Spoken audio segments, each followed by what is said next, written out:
Disney plus की what if series हमें लेके जाती है कॉमिक्स के उस यूनिवर्स में जहां सब कुछ मुमकिन है। टचाला स्टार लॉर्ड बन सकता है, पैगी कार्टर कैप्टन अमेरिका बन सकती है, अवेंजर्स ज़ॉम्बीज बन सकते हैं एंड थॉर, खैर थॉर पार्टी करते हुए ही अच्छा लगता है, बट ये सब कुछ पॉसिबल है सिर्फ एक एनिमेटेड वर्ल्ड में। एंड इसी की सेकंड झलक हमें देखने मिलेगी व्हाट इफ के सीजन 2 में इस 22 दिसंबर से लगातार 9 दिन 9 एपिसोड्स के साथ। लेकिन उससे पहले सीजन 1 के सभी एपिसोड्स का ब्रेकडाउन और रिकैप नहीं देखा तो क्या देखा। अब क्योंकि सीजन 1 2 साल पहले आया था तो इन ब्रेकडाउन वीडियोस में आपको मेरी आवाज थोड़ी अलग लगेगी अभी के वीडियोस के कंपैरेटिवली, जो एक तरह से ये भी दिखाता है कि व्हाट इफ तुम अपना पैशन फॉलो करने के साथ साथ अगर उसे एंजॉय भी करते रहो तो विद टाइम तुम्हारी भी ग्रोथ होगी, सिर्फ नंबर्स या सब्सक्राइबर्स पे बेस्ड नहीं, कंटेंट क्वालिटी की ग्रोथ भी। तो take your time, some popcorns and enjoy the whole video, of course spoilers warning के साथ। Hi super fans, I am Swapnil and welcome to super fans plus. This is what if season 1 a complete breakdown. अब episode शुरू होता है Marvel के लोगो से, जो कि चेंज हो जाता है एक एनिमेटेड फॉर्म में, और उआटू यानी कि द वॉचर की वॉइस ओवर से शुरू होती है व्हाट इफ की स्टोरी। कॉमिक्स की तरह उआटू इस यूनिवर्स की स्टार्टिंग से सारी इवेंट्स को होते हुए देख रहा है, बट वो इन सभी इवेंट्स को सिर्फ ऑब्जर्व ही करता है, उनमें इंटरफेयर नहीं करता। उआटू को हमने actually guardians of the Galaxy volume 2 के पोस्ट क्रेडिट सीन्स में भी देखा है। अब उआटू नरेट करता है कि कैसे स्पेस, टाइम और रियलिटी जैसा कि हम जानते हैं शायद वैसे नहीं है, और कैसे एक छोटा सा डिसीजन, एक छोटी सी चॉइस अगर कुछ और हो जाती तो उससे एमसीयू की जो रियलिटी आप और मैं जानते हैं वो टोटली चेंज हो जाएगी। यानी कि एक्चुअल में जो captain America the first Avengers के इवेंट थे वही इस एपिसोड की स्टार्टिंग में भी दिखाए गए हैं, बट इस एपिसोड की शुरुआत में ये चीज दिखाई गई है कि कैसे एक छोटे से चेंज से, यानी कि पैगी कार्टर जहां एमसीयू टाइमलाइन में स्टीव के सुपर सोल्जर बनने से पहले उस रूम से बाहर चली जाती है पोडियम से उन्हें देखने, वहीं इस ऑल्टरनेट रियलिटी में वो ऐसा करने से मना करती है ताकि वो स्टीव के साथ रह सके। अब यही वो मोमेंट है जिसे लोकी सीरीज में नेक्सस इवेंट के रूप में दिखाया गया है, और मल्टीवर्स और पैरेलल यूनिवर्स के कांसेप्ट्स भी वहीं बताए गए थे। अब नेक्सस इवेंट क्रिएट हुआ और टीवीए से कोई नहीं दिखा, तो उस बारे में भी मैं वीडियो में आगे डिस्कस करूंगा। यानी कि एक छोटा सा नेक्सस इवेंट जो कि फ्यूचर की रियलिटी को टोटली चेंज कर देता है। अब व्हाट इफ सीरीज में उन्हीं चीजों को डबल डाउन करते हुए हमें उन इवेंट्स को दिखाया जाता है जो कि शुरू होती है पैगी कार्टर के फर्स्ट एवेंजर बनने के साथ। अब यहाँ भी एक बॉम्ब ब्लास्ट होता है जो कि हाइड्रा का ही एक एजेंट करता है। एमसीयू टाइमलाइन में ये बॉम्ब ब्लास्ट स्टीव के सुपर सोल्जर बनने के बाद हुआ था, बट यहाँ वो उससे पहले ही हो जाता है। बट क्योंकि उस एक मोमेंट की वजह से सब चेंज हो चुका है, स्टीव उस चेंबर से निकल के आता है और हाइड्रा एजेंट को रोकने की कोशिश करता है, और वो एजेंट स्टीव को ही शूट कर देता है। बट क्योंकि पैगी कार्टर वहीं होती है, वो उस हाइड्रा एजेंट को मार देती है, और जब कोई और रिस्क लेके इस एक्सपेरिमेंट के लिए सैक्रिफाइस करने आगे नहीं आता तो पैगी कार्टर खुद घुसती है उस चेंबर में, जिससे कि वो बन जाती है एक सुपर सोल्जर।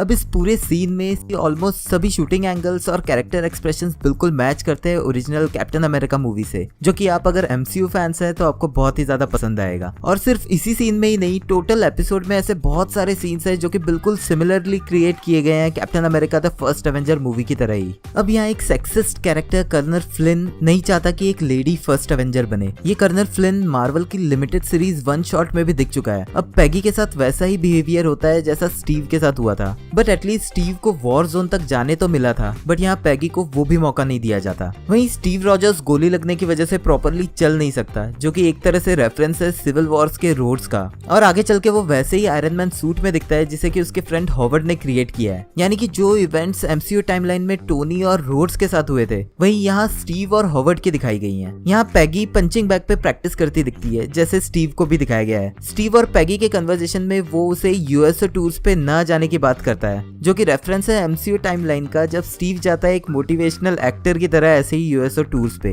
वहीं दूसरी तरफ जोहान स्मिथ हमें उन्हीं सिमिलर इवेंट्स में दिखता है जहां वो टॉन्सबर्ग में उसी तरह से टेसरेक्ट लेता है जैसे कि उसने एमसीयू की टाइमलाइन में किया था। मतलब कि सिमिलर सीन्स देखने मिलते हैं हमें फिर से। बट यहाँ नोटिस करें तो जब एमसीयू टाइमलाइन में जोहान स्मिथ उस सीक्रेट लॉकर का बटन प्रेस करता है तो उस पे डिजाइन है एक स्नेक का, जो कि हिंट हो सकता है लोकी के उस जोक की तरफ जब वो बचपन में स्नेक बन के थॉर को मारने की कोशिश करता है, क्योंकि इस पोर्टल के दूसरे एंड से वही आया था एक थ्रेड बन के अर्थ के लिए। वहीं यहाँ इस सीक्रेट लॉकर पे बना एक मॉन्स्टर का साइन, जो कि हमें आगे चल के एपिसोड के क्लाइमैक्स सीन में दिखेगा भी। यानी कि जो ये छोटे छोटे न्यू इवेंट्स क्रिएट होते जा रहे हैं वो एमसीयू की टाइमलाइन के बहुत मेजर इवेंट्स को चेंज करते जा रहे हैं। अब हॉवर्ड स्टार्क कार्टर की मदद करता है उसे कॉस्ट्यूम और शील्ड देके जो कि उसने स्टीव को दी थी, जिसको यूज करके विदाउट अपने सीनियर्स की परमिशन के वो जाती है फाइट करने और अपनी पावर्स डिस्कवर करने के साथ साथ कैप्चर करती है टेसरेक्ट और डॉक्टर अर्निम जोला को भी। इसी टेसरेक्ट की पावर से हॉवर्ड क्रिएट करता है एक सूट जिसे यूज करते दिखता है स्टीव रॉजर्स। क्लोजली देखने पर ये रेप्लिका लगता है ओबेडाया स्टेन के आयरन मॉन्गर का, बस ये आर्क रिएक्टर की जगह पावर्ड है एक्चुअल टेसरेक्ट यानी कि एक इन्फिनिटी स्टोन से। अब स्टीव पैगी को बताता है अपने फ्रेंड बकी बार्न्स के बारे में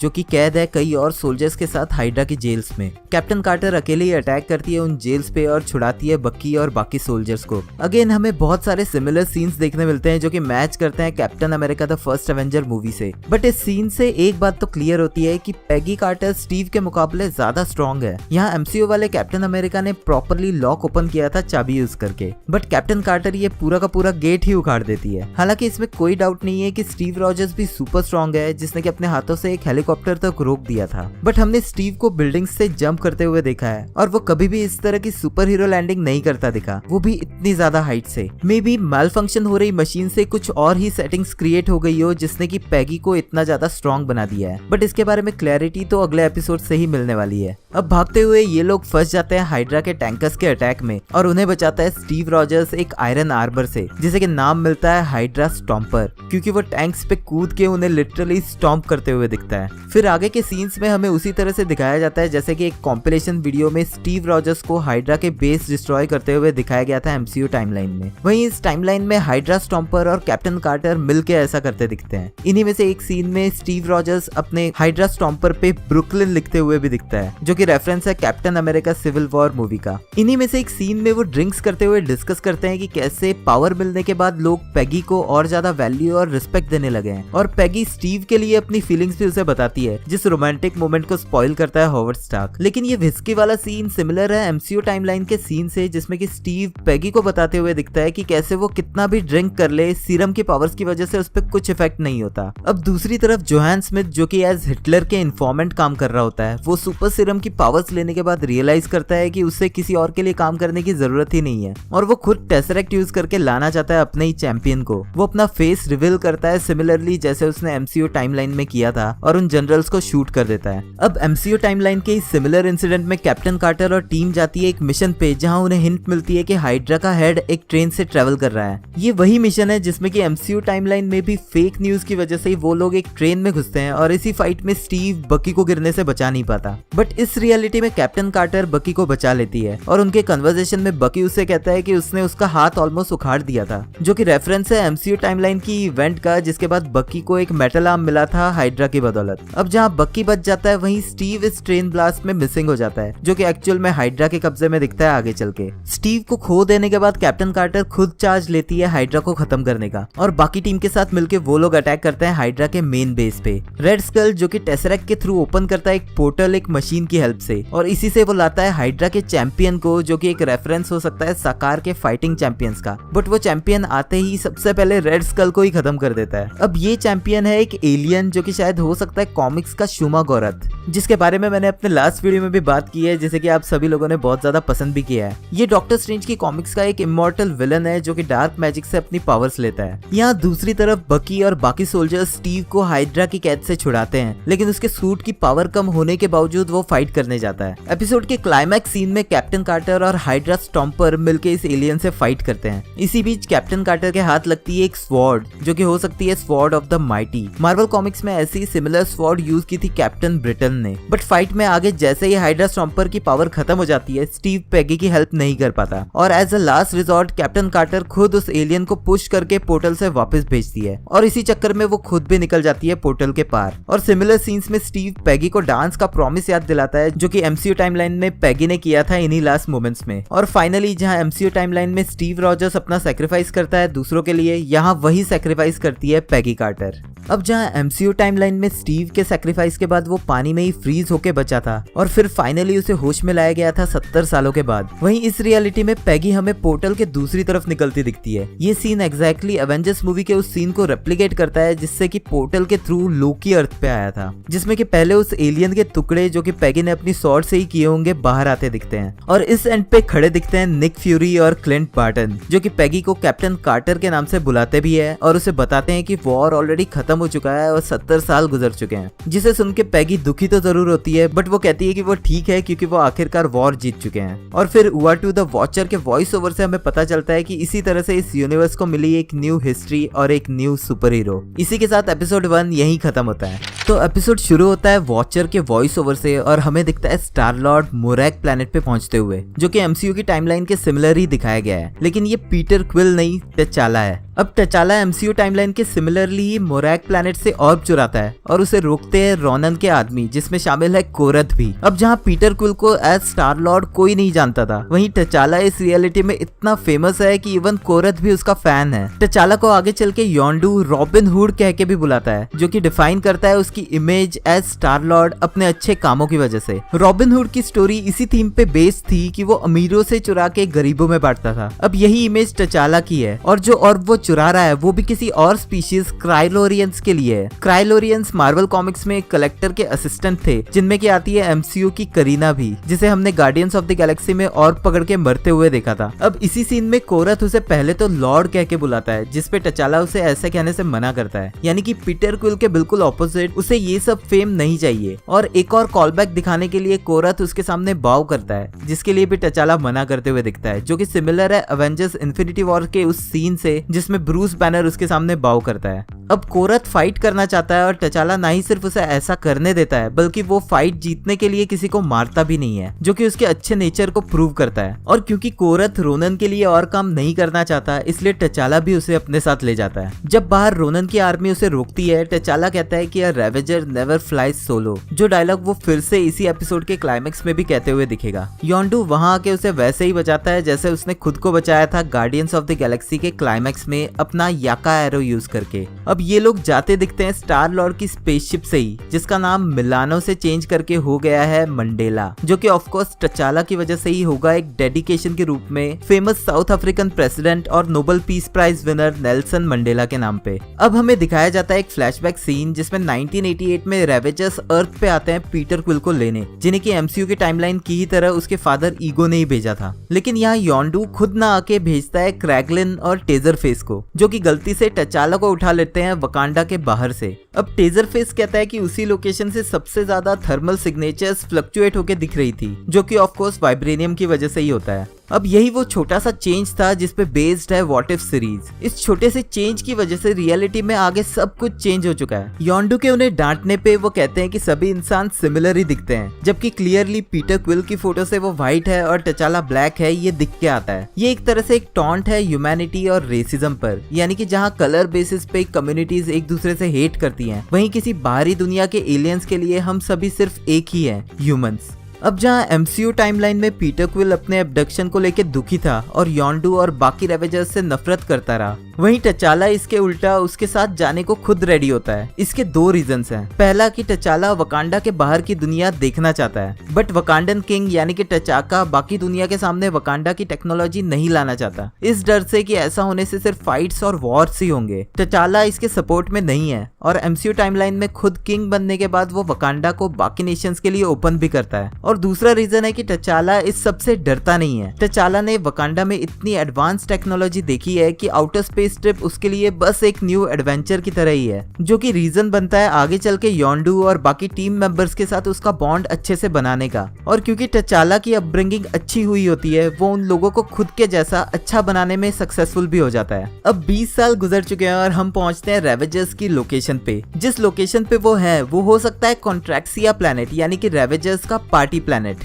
ये प्लैनेट हमने guardians of the Galaxy volume 2 में देखा था, जहां योंडू को रेवेंजर्स बैन कर देते हैं क्योंकि वो ईगो के लिए पीटर क्विल की डील करता है और बच्चे को एब्डक्ट करना उनके उसूलों के खिलाफ था। वहीं इस रियलिटी में ऐसा नहीं हुआ क्योंकि वो पीटर क्विल को एब्डक्ट कर ही नहीं पाए और क्योंकि टचाला खुद ही अपनी मर्जी से उनके साथ आया है, जो कि रीजन बनता है उन सब का रेवेंजर्स का पार्ट बने रहने का। यही हमें फिर से उनके कन्वर्सेशन में कोरथ के मुंह से टचाला के पिछले कुछ इवेंट्स पता चलते हैं, जिसमें कि वो बात करता है एक टार्नेक 4 प्लैनेट की सेंट्रल बैंक हाइस्ट का। टार्नेक 4 कॉमिक्स में स्क्रल्स का होम वर्ल्ड है फिर वो मेंशन करता है अनकारन रेजिस्टेंस का, जो कि रेफरेंस है अनकारा प्लेनेट की एलियन स्पीशीज स्लिग्स का, जो कि कॉमिक्स में फाइट करते दिखते हैं फैंटास्टिक फोर से। और फाइनली वो मेंशन करता है मैड टाइटन थैनोस को, जिसे कि टचाला ने रोका है आधी दुनिया का नामो निशान मिटाने से। अब थैनोस हमें यही दिखता है रेवेजर्स के साथ चिल करते हुए, और उनके डिस्कशन में हमें पता चलता है कि टचाला ने अपनी बातों से उसका माइंड चेंज कर दिया। फाइनली जो पॉइंट हम में से कई लोगों ने रखा था इन्फिनिटी वॉर्स मूवी के एंड में कि पॉपुलेशन हाफ करने की जगह और भी कई तरीके हो सकते थे थैनोस के पास वर्ल्ड की प्रॉब्लम सॉल्व करने के, और यही बात उसे समझाने में सक्सेसफुल हुआ टचाला। बट थैनोस के चेंज हो जाने से इस रियलिटी में बहुत सारी चीजें चेंज हो गई हैं, और बहुत सारे सुपर हीरोज कभी अवेंजर्स बन ही नहीं पाए। यानी कि जहाँ पीटर क्विल को पकड़ने के लिए जो योंडू ने बाउंटी रखी थी, उसी वजह से रॉकेट और ग्रूट उसके पीछे आए थे, जो इस रियलिटी में नहीं होता, क्योंकि टचाला कभी योंडू को धोखा नहीं देता। मतलब कि रॉकेट और ग्रूट गार्डियंस से मिलते ही नहीं है। वहीं थैनोस के चेंज हो जाने की वजह से उसने गमोरा को भी कभी ऑर्ब लेने के लिए भेजा ही नहीं, जिससे वो भी पीटर क्विल से नहीं मिली। ऑफ कोर्स गमोरा हमें इसी सीरीज में किसी और एपिसोड में जरूर दिखेगी थैनोस का भार संभालते हुए, और बाद में टचाला के साथ मिलके फाइट करते हुए भी, बट वो गार्डियंस ऑफ द गैलेक्सी का पार्ट नहीं होगी। और वहीं जहाँ थैनोस की इसी क्वेस्ट के चक्कर में जहाँ रोनन ने ड्रैक्स के प्लेनेट पे अटैक करके उसकी फैमिली को मार दिया था, वहीं यहाँ टचाला ने क्री इन्वेजन को भी स्टॉप कर दिया, जिससे कि ड्रैक्स की फैमिली भी जिंदा बच गई। ड्रैक्स हमें इसी लोकेशन पे एज अ बारटेंडर काम करते हुए दिखता है, जो कि टचाला के साथ सेल्फी भी लेता है अपनी फैमिली को दिखाने के लिए। और थैनोस के चेंज हो जाने की वजह से गार्डियंस की लास्ट मेंबर यानी कि नेबुला भी उसके कहर से बच गई, जिसे थैनोस ने ज्यादा पनिश नहीं किया है, और इसी वजह से उसकी बॉडी के पार्ट्स भी सही सलामत है। बट वो अब भी थैनोस को हेट करती है। टचाला उसे बताने की कोशिश करता है कि उसे पास्ट भूल जाने की जरूरत है, क्योंकि थैनोस चेंज हो चुका है और वो अब फार्मिंग करता है। ये रेफरेंस है स्नैप के बाद की उस मोमेंट का, जिसमें कि थैनोस रिटायर होके सच में एक प्लेनेट पे फार्मिंग करते हुए शांति से जी रहा था। नेबुला टचाला को याद दिलाती है कि वो भी अपने पास से जुड़ा हुआ है उसके नेकलेस के थ्रू। अब हमें पता चलता है कि टचाला ने वापस अर्थ पे जाने को ट्राई किया था, बट वकांडा खत्म हो जाने की वजह से उसकी फैमिली खत्म हो गई, और तब से उसका मिशन है दूसरों की हेल्प करना। ऑफ कोर्स आगे जाके हमें पता चलेगा कि ऐसा कुछ भी नहीं हुआ है, और टचाला को अपने साथ रखने के लिए योंडू ने झूठ बोला था। अब नेबुला उन्हें एक जॉब ऑफर करती है, जो कि है टेनेलियर तिवान से एम्बर्स ऑफ जेनेसिस चोरी करके लाने का। टेनेलियर तिवान यानी कि द कलेक्टर। अब जहां एमसीयू में कलेक्टर डरपोक दिखाया गया था, वहीं इस रियलिटी में थैनोस के चेंज हो जाने की वजह से तिवान बन गया है सबसे strong evil boss. एम्बर्स of genesis Marvel comics में तो कहीं मेंशन नहीं है, बट यहाँ इसे कॉस्मिक डस्ट बताया गया है, जो कि किसी भी बर्बाद हो रहे प्लेनेट के इकोसिस्टम को बचा सकता है और वहाँ फिर से लाइफ ला सकता है। इसी कन्वर्सेशन में कोरा चौंक जाता है जब उसे पता चलता है कि नेबुला थैनोस की बेटी है, और वो दोनों एक साथ उसे करेक्ट करते हैं ये कह के कि वो अडॉप्टेड है। ये रेफरेंस है जैसे थॉर और लोकी हमेशा ही इस चीज को हाईलाइट करते दिखते हैं एमसीयू टाइमलाइन में। Man in my life. He's my brother. Adopted. He's my brother. He killed 80 people in 2 days. He's adopted. अब जहां एमसीयू में गमोरा और नेबुला को थैनोस की अडॉप्टेड डॉटर्स ही दिखाया गया है, वहीं कॉमिक्स में ये क्लियर ही नहीं है, और कभी उसे अडॉप्टेड तो कभी थैनोस की ग्रैंड डॉटर दिखाया गया था। अब थैनोस उन्हें बताता है कि नोवेयर में एंटर करना बहुत ही मुश्किल है, क्योंकि कलेक्टर की सिक्योरिटी के इंचार्ज है द ब्लैक ऑर्डर, यानी कि कल ऑब्सिडियन, प्रॉक्सिमा मिडनाइट, एबोनी मॉर्ट और कॉर्वस ग्लेव। नेबुला प्लान बनाती है कि कलेक्टर के पास जाने के लिए वो ऑर्ब का यूज करेंगे। एमसीयू टाइमलाइन में जहां गार्डियंस ऑफ द गैलेक्सी वही ऑर्ब उसके पास बेचने गए थे, वहीं इस रियलिटी में वो उसे ट्रैप करने के लिए वहां जाते हैं। अब ये जो प्लानिंग इस हाइस्ट के लिए चल रही है, वो बिल्कुल सिमिलर दिखती है अवेंजर्स एंड गेम की टाइम हाइस्ट के जैसे ही। अब टचाला एक बॉक्स में छुपता है, जिससे वो लेके जाते हैं कलेक्टर के पास। प्रॉक्सिमा मिडनाइट के उन्हें रोकने पे बाहर कोरथ और थैनोस एक फेक फाइट करते हैं ब्लैक ऑर्डर का ध्यान अपनी तरफ खींचने के लिए। ये सिमिलर है जैसे रॉकेट और ड्रैक्स फाइट करते दिखते हैं गार्डियंस ऑफ द गैलेक्सी के वॉल्यूम 1 में। इसी डिस्ट्रैक्शन का फायदा उठा के टचाला अंदर घुस जाता है, और हमें देखने मिलते हैं कई सारे ईस्टर एग्स, जिनमें है एक राइनो जो कि दिखता है वकांडन राइनोस की तरह,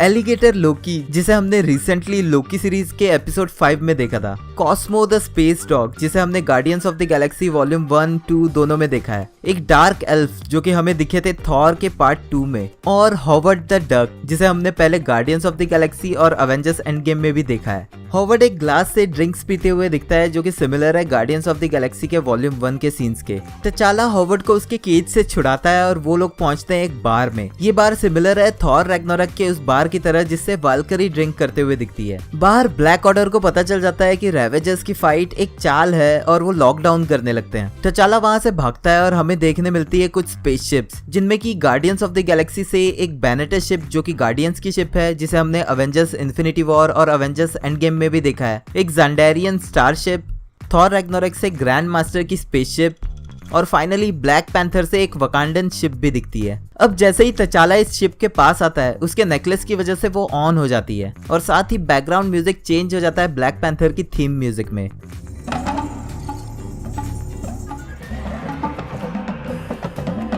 स्पेसशिप के अंदर उसे दिखती है डोरा मिलाज की यूनिफॉर्म्स में कुछ पुतले और उसके फादर टचाका का एक रिकॉर्डेड मैसेज जिससे उसे पता चलता है कि वकांडा सही सलामत है और टचाका भी जिंदा है, यानी कि योंडू का झूठ पकड़ा जाता है। तभी कलेक्टर और नेबुला वहां पहुंच जाते हैं और टचाला को पता चलता है कि नेबुला ने उन्हें डबल क्रॉस किया है। अब कलेक्टर उन सबको जेल में डाल देता है। टचाला और योंडू यही झगड़ा करते हैं कि कैसे उसके झूठ की वजह से वो अपनी रियल फैमिली से इतने सालों तक मिल नहीं पाया। अब कलेक्टर टचाला को अलग ले जाके एक ग्लास केज में कैद करता है अपने कलेक्शंस की तरह। फिर वो उससे पूछता है कि क्या उसके पास कोई सुपर पावर्स है, जैसे कि आंखों से लेजर शूट करना और उड़ पाना। ये एक तरह से हिंट हो सकता है एमसीयू में म्यूटेंट्स की एंट्री का, जो कि पॉसिबिलिटी है कि इस सीरीज में शायद हमें देखने भी मिले। बट जब उसे पता चलता है कि टचाला के पास कोई सुपर पावर्स नहीं है तो वो एबोनी मॉ को उसे मारने को कहता है। बट टचाला अपने नेकलेस की मदद से वो ग्लास तोड़ देता है और मॉ पे अटैक करने को ट्राई करता है। बट मॉ उसे वैसे ही रोकता है जैसे उसने अवेंजर्स एंड गेम में किया था जब टचाला गॉन्टलेट लेके भाग रहा था। लेकिन यहाँ करीना एबोनी मॉ को मार के टचाला को बचा लेती है।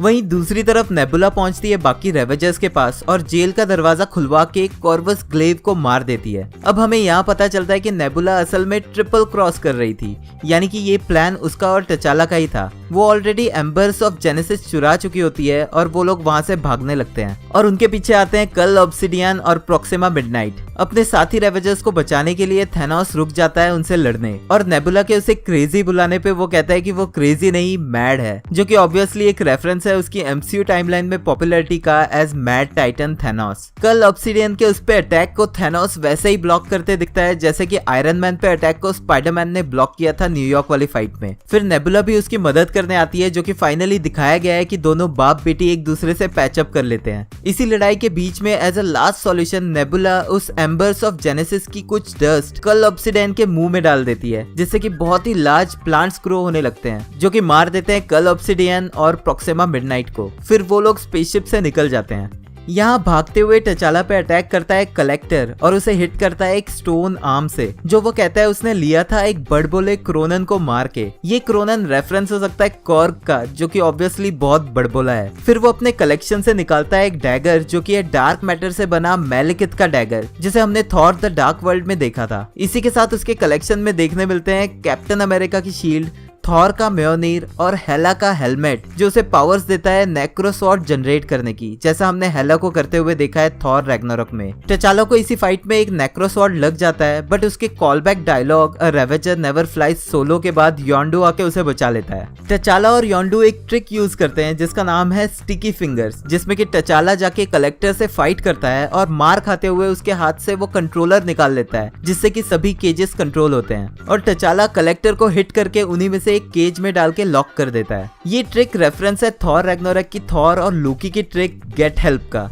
No. Come on, you love it. I hate it. It's great. It works every time. It's humiliating. Do you have a better plan? No. We're doing it. We are not doing it. जिसमें कि एक partner को मार खानी पड़ती है और दूसरा डिस्ट्रैक्शन का फायदा उठाता है। कलेक्टर को कैप्चर करके वो लोग उस रिमोट को दे देते हैं करीना को। करीना सभी जेल्स को खोल देती है, जिससे कि सभी तरह के कैदी कलेक्टर को मारने के लिए आगे बढ़ते हैं। टचाला और योंडू कॉस्मो द स्पेस डॉग के साथ वहां से निकल जाते हैं और पीछे दिखता है एक न्यू नोवेयर प्लेनेट, जिसपे कि अब शायद एक न्यू और अलग तरह की लाइफ होगी और वहां के लोग न्यू स्टोरीज सुनाते दिखेंगे स्टार लॉर्ड की।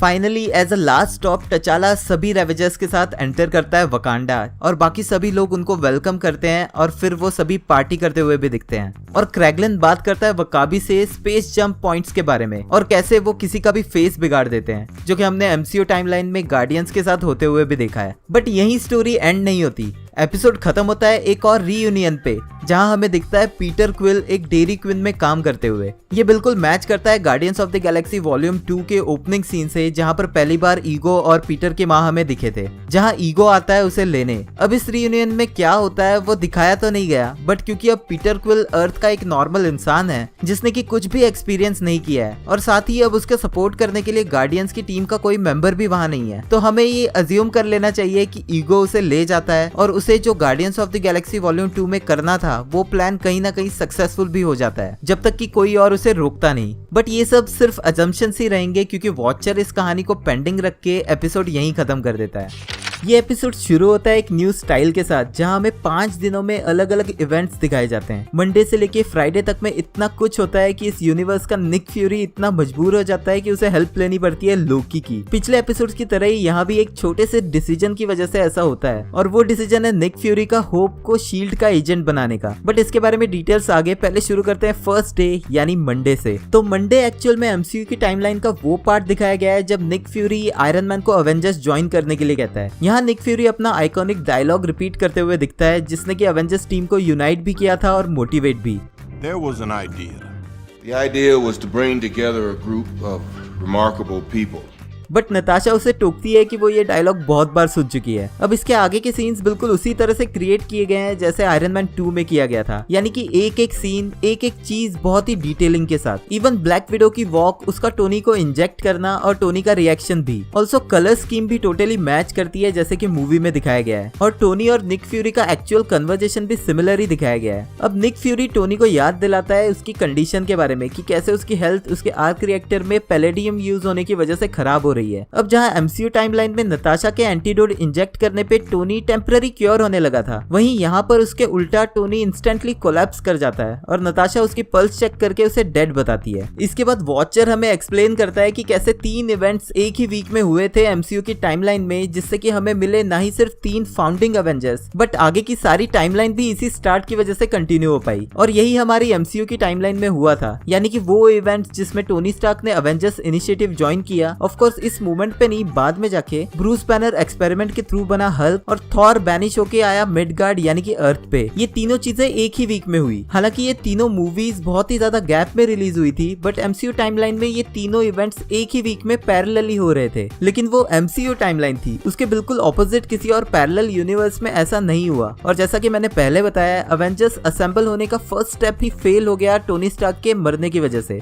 जिसके बाद नताशा को अरेस्ट कर लिया जाता है इसी इल्जाम में। और जो शील्ड एजेंट्स उसे पकड़ के ले जा रहे हैं वो है रमलो और जैक रोलिंस, जो कि एक्चुअल में हाइड्रा के लिए काम करते हैं। वो मेंशन करते हैं पियर्स को, जो कि Alexander Pierce, World Security Council का सेक्रेटरी और हाइड्रा का डबल एजेंट। यहाँ से नताशा को ले जाया जाता है एक वैन से, जिसमें चढ़ने से पहले निक फ्यूरी, जो कि उस पर ट्रस्ट करता है, उसे वही इंजेक्टर देता है पता लगाने के लिए कि इस सब के पीछे कौन है। वैन में ब्लैक विडो और शील्ड एजेंट्स के बीच वैसे ही क्लोज कॉम्बैट फाइट दिखाई गई है, जैसा कैप्टन अमेरिका की आइकॉनिक एलिवेटर फाइट हुई थी विंटर सोल्जर्स की इवेंट के दौरान। ब्लैक विडो इस फाइट के बाद खुद को छिड़ा के भाग जाती है। नेक्स्ट डे यानी कि ट्यूसडे शुरू होता है एजेंट कोल्सन को न्यू मैक्सिको में म्योनिर दिखने से, जैसा हमें आयरन मैन 2 के एंड क्रेडिट्स और थॉर के फर्स्ट पार्ट में दिखाया गया था। और जब थॉर म्योनिर लेने शील्ड के कैंप में आता है तो सारा सेटअप और फाइट सीन्स भी सिमिलर है एमसीयू टाइमलाइन की तरह ही। सिर्फ एक डिफरेंस यहाँ देखने मिलता है कि एमसीयू टाइमलाइन में एजेंट कोल्सन इस कैंप का हेड था, वहीं टोनी स्टार्क के मरने की वजह से निक फ्यूरी खुद यहाँ दिखता है कैंप लीड करते हुए। कोल्सन थॉर को स्पॉट करके अपने फनी अंदाज में डिफाइन करता है। एमसीयू टाइमलाइन में भी एजेंट कोल्सन को अवेंजर्स का बड़ा फैन दिखाया गया है, जो कि इस पैरेलल यूनिवर्स में भी वैसे ही है। वो यहाँ थॉर के बालों की तारीफ करता है और आगे वो उसकी बॉडी की स्मेल को लेके भी इम्प्रेस्ड होता है। और एक और सीन में उसके शील्ड लॉगिन करने का पासवर्ड है स्टीव स्टीव स्टीव आई हार्ट स्टीव 0704, और एमसीयू के हिसाब से स्टीव रॉजर्स की बर्थ डेट है 4 जुलाई 1918 यानी कि 0704, जो कि एमसीयू टाइमलाइन में भी स्टीव को लेके उसकी रिस्पेक्ट और अटैचमेंट को रिप्रेजेंट करता है। अब जब फाइनली थॉर म्योनिर उठाने के लिए रेडी होता है, हॉकाई वैसे ही पोजीशन लेता है क्रेन के थ्रू जैसे उसने एमसीयू टाइमलाइन में किया था। बट यहाँ निक फ्यूरी के मना करने के बावजूद उससे तीर छूट जाता है और थॉर, जो कि इस मोमेंट पे अनवर्दी था, वो इंस्टेंटली मर जाता है। हॉकाई ये कहता रहता है कि उसने तीर खुद नहीं मारा है, बट फिर भी उसे कैद में कर लिया जाता है। हॉकाई उसी जेल में है जिसमें कि थॉर को रखा गया था एमसीयू टाइमलाइन में। जब निक फ्यूरी और कोल्सन उसे चेक करने जाते हैं तो पता चलता है कि हॉकाई भी मर चुका है। कोल्सन को लगता है कि हॉकाई ने खुदकुशी की है साइनाइड खा के, क्योंकि उसकी बॉडी पे किसी तरह का कोई डैमेज साइंस नहीं दिखते हैं। बट निक फ्यूरी कोल्सन से डिसएग्री करते हुए उसे बताता है क्लिंट बार्टन की फैमिली के बारे में, जिनकी वजह से वो खुद को नहीं मारना चाहेगा। एमसीयू टाइमलाइन में भी क्लिंट की फैमिली के बारे में सिर्फ फ्यूरी को ही पता था और फ्यूरी की मदद से ही उसकी फैमिली को उसने एक सेफ हाउस में छुपा के रखा था। अब हफ्ते का तीसरा दिन यानी कि वेडनेसडे शुरू होता है नताशा के कल्वर यूनिवर्सिटी वर्जीनिया पहुंचने से। यहीं पर एमसीयू टाइमलाइन वाली द इनक्रेडिबल हल्क में हमने बेटी रॉस यानी कि थंडरबोल्ट रॉस की बेटी और ब्रूस की गर्लफ्रेंड को फर्स्ट टाइम देखा था। नताशा यहीं पे मिलती है बेटी से और उससे मदद मांगती है ये पता लगाने के लिए कि आखिर ऐसा क्या केमिकल था जिससे टोनी स्टार्क मारा गया। बेटी उस सिरिंज को एग्जामिन करके उसे बताती है कि टोनी ड्रग्स की वजह से नहीं बल्कि उस इंजेक्शन से कुछ एक्सप्लोड होने की वजह से मरा है। इसी बीच नताशा को पता चलता है कि ब्रूस भी उसी लैब में छुपा हुआ है। निक फ्यूरी के कॉल से उसे पता चलता है कि क्लिंट बार्टन मर चुका है और वो हेलीकॉप्टर्स के साउंड से अलर्ट होकर बैनर को वहां से भगा के ले जाने लगती है। बट वो उसी पैसेज तक पहुंच पाते हैं जहाँ की बैनर भी फंसा था एमसीयू टाइमलाइन में और उन्हें घेर लेती है थंडरबोल्ट रॉस की आर्मी। यहाँ नताशा रॉस को समझाती है कि वो शील्ड एजेंट है और रॉस अपनी आर्मी को गोली चलाने से मना करता है, लेकिन कोई और ही गोली आके लगती है ब्रूस बैनर को, जो कि नताशा के उसे शांत करने के बावजूद वैसे ही हल्क में ट्रांसफॉर्म होता है जैसे वो अवेंजर्स के हेली कैरियर पे हुआ था। नताशा फटाफट वहां से जंप करती है और बिल्कुल वैसे ही लैंड करती है जैसे वो करती है और जिसको लेके येलेना उसका मजाक भी उड़ाती दिखी थी ब्लैक विडो मूवी में। बाय द वे मैंने ब्लैक विडो मूवी का अच्छा खासा ब्रेकडाउन वीडियो बनाया है, तो प्लीज उसे भी चेकआउट कर लेना कार्ड्स पे क्लिक करके। अब हल्क आर्मी पे अटैक करता है और जब बेटी उसे रोकने जाती है तो नताशा उसे रोक लेती है। एमसीयू टाइमलाइन में बेटी ही रीजन बनती है इस मोमेंट में हल्क को शांत करने का, जिसके बाद हल्क उसे अपने साथ लेके निकल जाता है। बट यहाँ इसी मोमेंट के इमीडिएट बाद ही हल्क का साइज अपने आप बढ़ने लगता है और वो ग्रो होके एक पॉइंट के बाद ब्लास्ट होके धुआं हो जाता है। यहाँ न्यू मैक्सिको में पहुंचता है लोकी अपनी आर्मी के साथ और क्योंकि वो बाइफ्रॉस्ट के थ्रू आया है, उनके आने से ठीक पहले कोल्सन ग्रेविटी का अजीब सा इफेक्ट भी फील करता है, जो कि हमने पहले भी थॉर मूवीज में देखा है। साथ ही क्योंकि हेमिडाल सब पे नजर रखता है, शायद उसी ने इन्फॉर्म किया है थॉर की डेथ के बारे में। अब इस असगार्डियन आर्मी को कन्फ्रंट करता है निक फ्यूरी शील्ड के एजेंट्स के साथ। यहाँ लोकी के साथ दिखती है लेडी सिफ और द वॉरियर 3 यानी कि वॉलस्टैग, फेंड्रल और होगन। ऑल्सो इनके पीछे दिखता है डिस्ट्रॉयर भी, जिसे मैंने अपने पिछले ट्रेलर ब्रेकडाउन वीडियो में स्पॉट भी किया था। वैसे इस एपिसोड की बहुत सारी इवेंट्स मैंने उसमें प्रेडिक्ट की थी, तो ये वीडियो देखने के बाद वो भी चेकआउट कर लेना, ये देखने के लिए कि क्या क्या चीजें सही निकली और क्या गलत। अब लोकी थॉर के मरने का फायदा उठाता है अर्थ पे अटैक करने के लिए। निक फ्यूरी के उसे समझाने के बावजूद भी वो उन पे अटैक करता है कैस्केट ऑफ एंशिएंट विंटर्स से, जिसे हमने पहले भी देखा है। बट यहाँ लोकी फाइनली एक फ्रॉस्ट जायंट की तरह उसे यूज करता है। उसके अटैक रोकते ही निक फ्यूरी उसे समझाता है कि कैसे वो लोग अलायंस बन के एक साथ उसे ढूंढ सकते हैं जिसने कि थॉर को मारा है। लोकी उसकी बात से अग्री करता है बट उसे सिर्फ अगली सुबह तक का टाइम देता है थॉर के किलर को ढूंढ के उसके सामने लाने के लिए। अब दूसरी तरफ नताशा कोल्सन की क्रेडेंशियल्स यूज करके लॉगिन करती है शील्ड के डेटाबेस में, जहां वो ओपन करती है अवेंजर्स इनिशिएटिव की फाइल्स, जिनमें कि निक फ्यूरी, कोल्सन, मारिया हिल और अलेक्जेंडर पियर्स के अलावा जेनेट वैन डाइन की भी आईडी लॉग्ड इन दिखती है। अब इस टाइमलाइन में भी यहाँ तक जो भी हुआ है वो सिमिलर ही है हमारे एमसीयू टाइमलाइन की तरह, तो उस हिसाब से जेनेट वैन डाइन सब एटॉमिक होके मर चुकी है। ऑफ कोर्स हमें ये बाद में पता चलेगा कि वो मरी नहीं बट क्वांटम रेल्म में है। बट यहाँ नताशा उसका नाम शील्ड की फाइल्स में देख के चौंक जाती है। वो निक फ्यूरी को कॉल लगाती है बट उसी बीच कोई इनविजिबल उस पर अटैक करने लगता है। नताशा मरते मरते निक फ्यूरी को बताती है कि it's hope, it's all about hope. Nick Fury Natasha के रिकॉर्डेड मैसेज को अपने फोन पे सुनते हुए दुखी होता है क्योंकि उसके अवेंजर्स इनिशिएटिव की आखिरी मेंबर भी खत्म हो चुकी है। कोल्सन कहता है कि अवेंजर्स इनिशिएटिव बनाया गया था लोकी जैसी एक्सटर्नल थ्रेट से लड़ने के लिए। कोल्सन निक फ्यूरी को याद दिलाता है कि सभी अवेंजर्स खत्म नहीं हुए हैं और एक अभी भी बाकी है, यानी कि निक फ्यूरी खुद। निक फ्यूरी कोल्सन को बताता है कि वो लास्ट अवेंजर नहीं है। ये कह के वो जाता है अपनी कार में और निकालता है वही पेजर जो कि कैप्टन मार्वल ने उसे दिया था। यही वो पेजर है जिसे यूज करके निक फ्यूरी ने अवेंजर्स इन्फिनिटी वॉर के एंड में डस्ट होने से पहले कैरल डेनवर्स यानी कि कैप्टन मार्वल को अर्थ पे बचे हुए अवेंजर्स के साथ मिलकर फाइट करने के लिए बुलाया था। लेकिन उसे नताशा की लाइन फिर से याद आती है और उसके दिमाग में कुछ और ही प्लान चलने लगता है, जिसके बाद वो जाता है सीधे लोकी के पास। अब फाइनली होती है थर्सडे की भोर और फ्यूरी हमें दिखता है सैन फ्रांसिस्को कैलिफोर्निया में होप वैन डाइन की कब्र पे, यानी कि हैंक पिम और जेनेट वैन डाइन की बेटी होप। यहीं पे हमें मिलता है इन सभी इंसिडेंट्स के पीछे का असली कल्प्रिट हैंक पिम। अब हैंक पिम ने पहनी हुई है येलो जैकेट की कॉस्ट्यूम, यानी कि जो भी इवेंट्स हुए हैं उसकी वजह से उसने खुद एक बुरे कैरेक्टर की रिस्पॉन्सिबिलिटीज उठा ली है अवेंजर्स और ऐसे सभी प्रोग्राम्स को खत्म करने के लिए। अब हमें पता चलता है कि हैंक पिम की बेटी होप, जिसे कि निक फ्यूरी ने शील्ड एजेंट बना के भेजा था एक मिशन पे, वो इस मिशन में मर गई है। ये मिशन शायद एमसीयू टाइमलाइन वाला वही मिशन है जिसमें कि नताशा रोमानोफ गई थी ओडेसा, जहां विंटर सोल्जर के अटैक की वजह से उसका मिशन तो फेल हो ही गया था बट नताशा भी बाल बाल बची थी, जिसके बारे में वो एक फाइट में बकी को याद दिलाने की कोशिश भी करती है। बट इस यूनिवर्स में शायद नताशा की जगह होप जाती है उस मिशन पे और वो मारी जाती है। इसी बात का बदला लेने के लिए हैंक पिम सभी अवेंजर्स इनिशिएटिव के पार्टिसिपेंट्स को एक एक करके मार देता है, जिसमें कि वो सबसे पहले टोनी स्टार्क को उस इंजेक्शन के थ्रू उसकी बॉडी में घुस के मारता है, हॉकाई के थ्रू थॉर को मरवाता है जिससे कि वो भी फंस जाता है, और फिर वो उसे भी उसकी बॉडी में घुस के इंटरनल डैमेज करके मारता है। हल्क को भी बुलेट नहीं लगती बल्कि हैंक खुद उसकी बॉडी में घुसता है और उसके हार्ट पे थ्रो करता है द पिम्प पार्टिकल्स डिस्क, जो कि किसी भी चीज का साइज बढ़ा सकती है, जिन्हें हमने एमसीयू टाइमलाइन में सिविल वॉर्स की फाइट में देखा था। और फाइनली क्योंकि नताशा सच्चाई का पता लगा चुकी होती है तो वो उसे भी मार देता है। अब हैंक अटैक करता है फ्यूरी पे, जो कि उसके हर अटैक को ब्लॉक करके उसे ही हिट करता है, और फिर ये रिवील होता है कि ये निक फ्यूरी नहीं लोकी है। लोकी के मल्टीपल रूप हमें वैसे ही दिखाए जाते हैं जैसे उसने फर्स्ट एवेंजर्स में किया था। निक फ्यूरी फाइनली आके हैंक के सूट से वो पावर सोर्स रिमूव कर देता है और उसे पकड़ लिया जाता है। अब लोकी अपने भाई का किलर मिलने के बावजूद निक फ्यूरी के साथ अपनी डील तोड़ देता है, जो कि ऑफ कोर्स लोकीज का नेचर है। और नेक्स्ट डे यानी कि फ्राइडे को वो रूल करते दिखता है यूनाइटेड नेशंस की मीटिंग में, जहां वो अनाउंस करता है कि उसका अर्थ पे कंट्रोल हो चुका है, जो कि वो एमसीयू की टाइमलाइन में अवेंजर्स की वजह से करने में फेल हो गया था। यहाँ अवेंजर्स के हेडक्वार्टर्स में हमें देखने मिलती है सभी डेड अवेंजर्स के कॉफिन्स। इन सभी कॉफिन्स पर हर एक अवेंजर का साइन भी है, जिसमें कि आयरन मैन का हेलमेट, थॉर का म्योनीर, हॉकाई का एरो, हल्क का पंच और ब्लैक विडो का लोगो दिखता है। कोल्सन के कहने पे कि अवेंजर्स अपना काम शुरू करने से पहले ही खत्म हो गए, निक फ्यूरी एक न्यू स्पीच देता है कि कैसे उन लोगों को अब भी फाइट करना है, चाहे उनका एक्चुअल प्लान फेल क्यों ना हो गया हो। और एक न्यू होप की तलाश में निक फ्यूरी जाता है उसी क्रैश लैंड साइट पे जहां कैप्टन अमेरिका का प्लेन गिरा था 70 साल पहले। वो क्लीन करता है बर्फ में पड़ी कैप्टन अमेरिका की शील्ड को, ठीक उसी तरह जैसे एमसीयू टाइमलाइन में भी हुआ था, और उसके पीछे खड़ी दिखती है कैप्टन मार्वल। और यहीं खत्म होता है 5th डे और एपिसोड भी।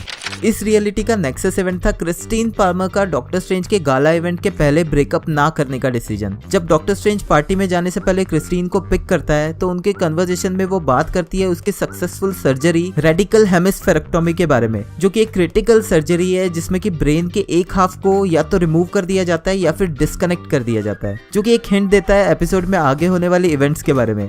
अब क्रिस्टीन उसके साथ जाती है गाला इवेंट में और सिमिलर सिचुएशन में ड्राइविंग के टाइम एक्सीडेंट होने से डॉक्टर स्ट्रेंज अपनी सबसे इंपॉर्टेंट चीज खो देता है, यानी कि क्रिस्टीन पाल्मर। जहां एमसीयू की टाइमलाइन में डॉक्टर स्ट्रेंज को एक्सीडेंट के पहले सबसे ज्यादा इंपॉर्टेंट चीज उसके हाथ थे, जिन्हें यूज करके वो एक सक्सेसफुल सर्जन बना था, वहीं इस अल्टरनेट रियलिटी में वो क्रिस्टीन थी। यानी कि दोनों ही रियलिटीज में डॉक्टर स्ट्रेंज को सॉर्सरर सुप्रीम बनने के लिए उसकी सबसे इंपॉर्टेंट चीज खोना जरूरी था, और यही है वो ऐसा एब्सोल्यूट इवेंट जो कि चेंज नहीं किया जा सकता उस रियलिटी को पूरी तरह से डिस्ट्रॉय किए बिना। इस यूनिवर्स की टाइमलाइन भी एमसीयू टाइमलाइन के सिमिलर ही चलती है, यानी कि एक्सीडेंट के बाद जब क्रिस्टीन मारी जाती है तो डॉक्टर स्ट्रेंज जाता है कमरताज लाइफ और डेथ से रिलेटेड आंसर्स ढूंढने, जहां वो सक्सेसफुली सॉर्सरी सीखता है, आई ऑफ अगामोटो के बारे में पढ़ता है और टाइम स्टोन को यूज करने की टेक्निक भी सीखता है। बस जहां एमसीयू टाइमलाइन में आई ऑफ अगामोटो यूज करने के टाइम वोंग और मॉर्डो उसे रोकते हैं, वहीं यहाँ वोंग और एंशिएंट वन ऐसे करते दिखती है, क्योंकि शायद इस टाइमलाइन में मॉर्डो एग्जिस्ट नहीं करता। लेकिन स्ट्रेंज उसी तरह से सभी चीजें करता है जैसा उसने एमसीयू टाइमलाइन में किया था, इंक्लूडिंग एंशिएंट वन के मरने के बाद वो डोरमामू से भी वैसे ही फाइट करता है और उसे हरा के वापस भेज देता है। अब 2 साल के टाइम गैप के बाद क्रिस्टीन की डेथ एनिवर्सरी पे वोंग के वॉर्न करने के बावजूद स्ट्रेंज टाइम स्टोन यूज करता है पास्ट में जाने के लिए, और पास्ट में जाता है उस रात जब क्रिस्टीन एक्सीडेंट में मारी गई थी। ये डॉक्टर स्ट्रेंज के उस बिहेवियर को दिखाता है कि कैसे जब उसे कोई चीज करने से मना किया जाता है तो वो चीज को करता जरूर है। यही चीज हमें डॉक्टर स्ट्रेंज मूवी में और रिसेंट के स्पाइडरमैन नो वे होम के ट्रेलर में भी दिखाया गया है। अब स्ट्रेंज क्रिस्टीन को बचाने के लिए हर चीज ट्राई करता है। पहले वो उस ट्रक को ओवरटेक नहीं करता जिससे कि उनका एक्सीडेंट हुआ था, फिर वो कोई और रूट भी लेता है, बट दोनों ही केसेस में क्रिस्टीन एक्सीडेंट में मारी जाती है। फिर वो पार्टी में नहीं जाते और एक होटल में रुकते हैं, बट वहां भी रॉबरी में गोली लगने से वो मारी जाती है। वो पार्टी में जैसे तैसे पहुंचते हैं तो कोई और ही रीजन से क्रिस्टीन इंस्टेंटली कोलैप्स हो जाती है। स्ट्रेंज उसे पार्टी में लेके ही नहीं जाता तो वो उसकी अपनी ही बिल्डिंग में आग लगने से मारी जाती है। बाय द वे टीवी पे न्यूज में जो ये एंकर न्यूज बताते हुए दिखती है वो है क्रिस्टीन एवरहार्ट, एमसीयू के न्यूज चैनल WHIH की एंकर, जिसे हमने फर्स्ट टाइम देखा था आयरन मैन 1 में। मतलब कि हर एक ट्राई में स्ट्रेंज क्रिस्टीन के मरने के बाद फिर से उसी पॉइंट पे टाइम ट्रेवल करता है और उसे बचाने की कोशिश करता है, बट हर केस में वो मारी जाती है। फाइनली जब एक आखिरी बार वो क्रिस्टीन के पास जाता है तो क्रिस्टीन उसकी बुरी हालत देख के खुद गाड़ी चलाती है, बट ये चेंज भी उस इवेंट को होने से नहीं रोक पाता और एक्सीडेंट में क्रिस्टीन फिर से मरती है। अब जब स्ट्रेंज पूरी तरह से टूट जाता है तो एंशिएंट वन आती है उसे समझाने। ये एक्चुअल में रियल एंशिएंट वन है क्योंकि स्ट्रेंज पास्ट में टाइम ट्रेवल करके आया है जिस टाइम एंशिएंट वन जिंदा थी। अब वो स्ट्रेंज को समझाती है कि कैसे क्रिस्टीन की डेथ एब्सोल्यूट इवेंट है जो चेंज नहीं हो सकता, क्योंकि यही रीजन बना था स्ट्रेंज का मैजिक सीखने का, सॉर्सरर सुप्रीम बन के टाइम स्टोन यूज कर पाने और डोरमामू को हरा के इस यूनिवर्स को सेव कर पाने का। अगर वो क्रिस्टीन को फिर से जिंदा करेगा तो इसका मतलब है कि स्ट्रेंज के पास सॉर्सरर सुप्रीम बनने का कोई रीजन ही नहीं होगा और बिना सॉर्सरर सुप्रीम बने वो क्रिस्टीन को जिंदा ही नहीं कर सकता। अगर अभी जो मैंने कहा है वो आपको कंफ्यूजिंग लग रहा है तो होना भी चाहिए, क्योंकि ये एक पैराडॉक्स है। पैराडॉक्स यानी कि एक ऐसा स्टेटमेंट या इवेंट जो खुद को ही कॉन्ट्राडिक्ट करे। मतलब कि अगर स्ट्रेंज अपनी पावर्स को यूज करके क्रिस्टीन को जिंदा कर देता है तो जो इनिशियल रीजन बना था स्ट्रेंज को उसकी पावर्स मिलने का वही खत्म हो जाता है, जिस वजह से उसे कभी उसकी पावर्स मिली ही नहीं। इन शॉर्ट ऐसा होने से इस यूनिवर्स की रियलिटी पूरी तरह से बर्बाद हो जाएगी, जिसके लिए एंशिएंट वन स्ट्रेंज को रोकती है ऐसा करने से।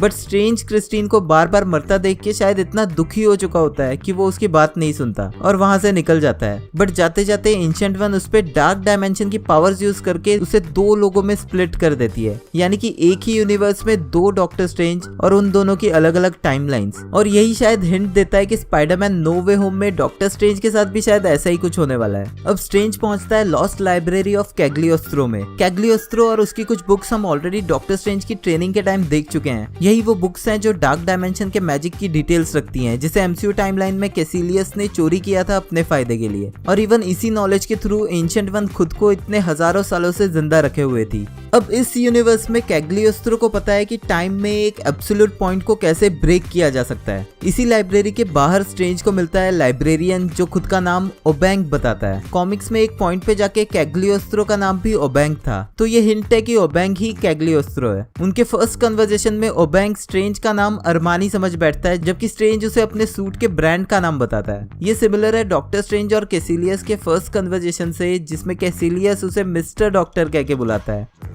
Doctor. Mr. Doctor.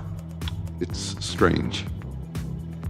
अब लाइब्रेरी में स्ट्रेंज को पता चलता है कि एब्सोल्यूट पॉइंट को ब्रेक करने के लिए उसे और पावरफुल होना पड़ेगा, जिसके लिए उसे दूसरे मिस्टिकल बीइंग्स की पावर को एब्जॉर्ब करना पड़ेगा। यही सेम चीज डॉक्टर स्ट्रेंज के एंड क्रेडिट्स में हमने मॉर्डो को करते देखा था, लेकिन जहां वो बाकी अच्छे सॉर्सरर्स से पावर छीन रहा था, वहीं ये स्ट्रेंज पावर छीनता है इवल मॉन्स्टर्स से, जो कि एक अच्छी चीज होनी चाहिए थी। बट क्योंकि वो डार्क एनर्जी और इवल मिस्टिकल क्रिएचर्स की पावर्स लेने लगता है, उसका इफेक्ट उसकी पर्सनैलिटी पे भी होने लगता है, जो कि हमें अलग अलग सीन्स के थ्रू दिखाया गया है। स्ट्रेंज सबसे पहले बुलाता है उसी बीस्ट को जिसे हमने देखा था what if the first Avenger में। मेरे उस ब्रेकडाउन वीडियो में भी मैंने इसे कंपेयर किया था शूमागोरथ से, जो कि स्पेकुलेटेड है doctor strange in the multiverse of madness movie में दिखेगा। अब एक और न्यूज भी कंफर्म हुई है कि कैप्टन कार्टर भी हमें दिखेगी उसी मूवी में। मतलब कि व्हाट इफ सीरीज बहुत ही ज्यादा इंपॉर्टेंस रखती है एमसीयू की टाइमलाइन और स्टोरी को आगे बढ़ाने में। तो जो भाई लोग इसे बस एनिमेटेड कार्टून सोच के नहीं देख रहे हो, देख लेना, वरना आगे की मूवीज की स्टोरी समझ में ही नहीं आएगी। प्लेलिस्ट का लिंक कार्ड्स में है बाय द वे।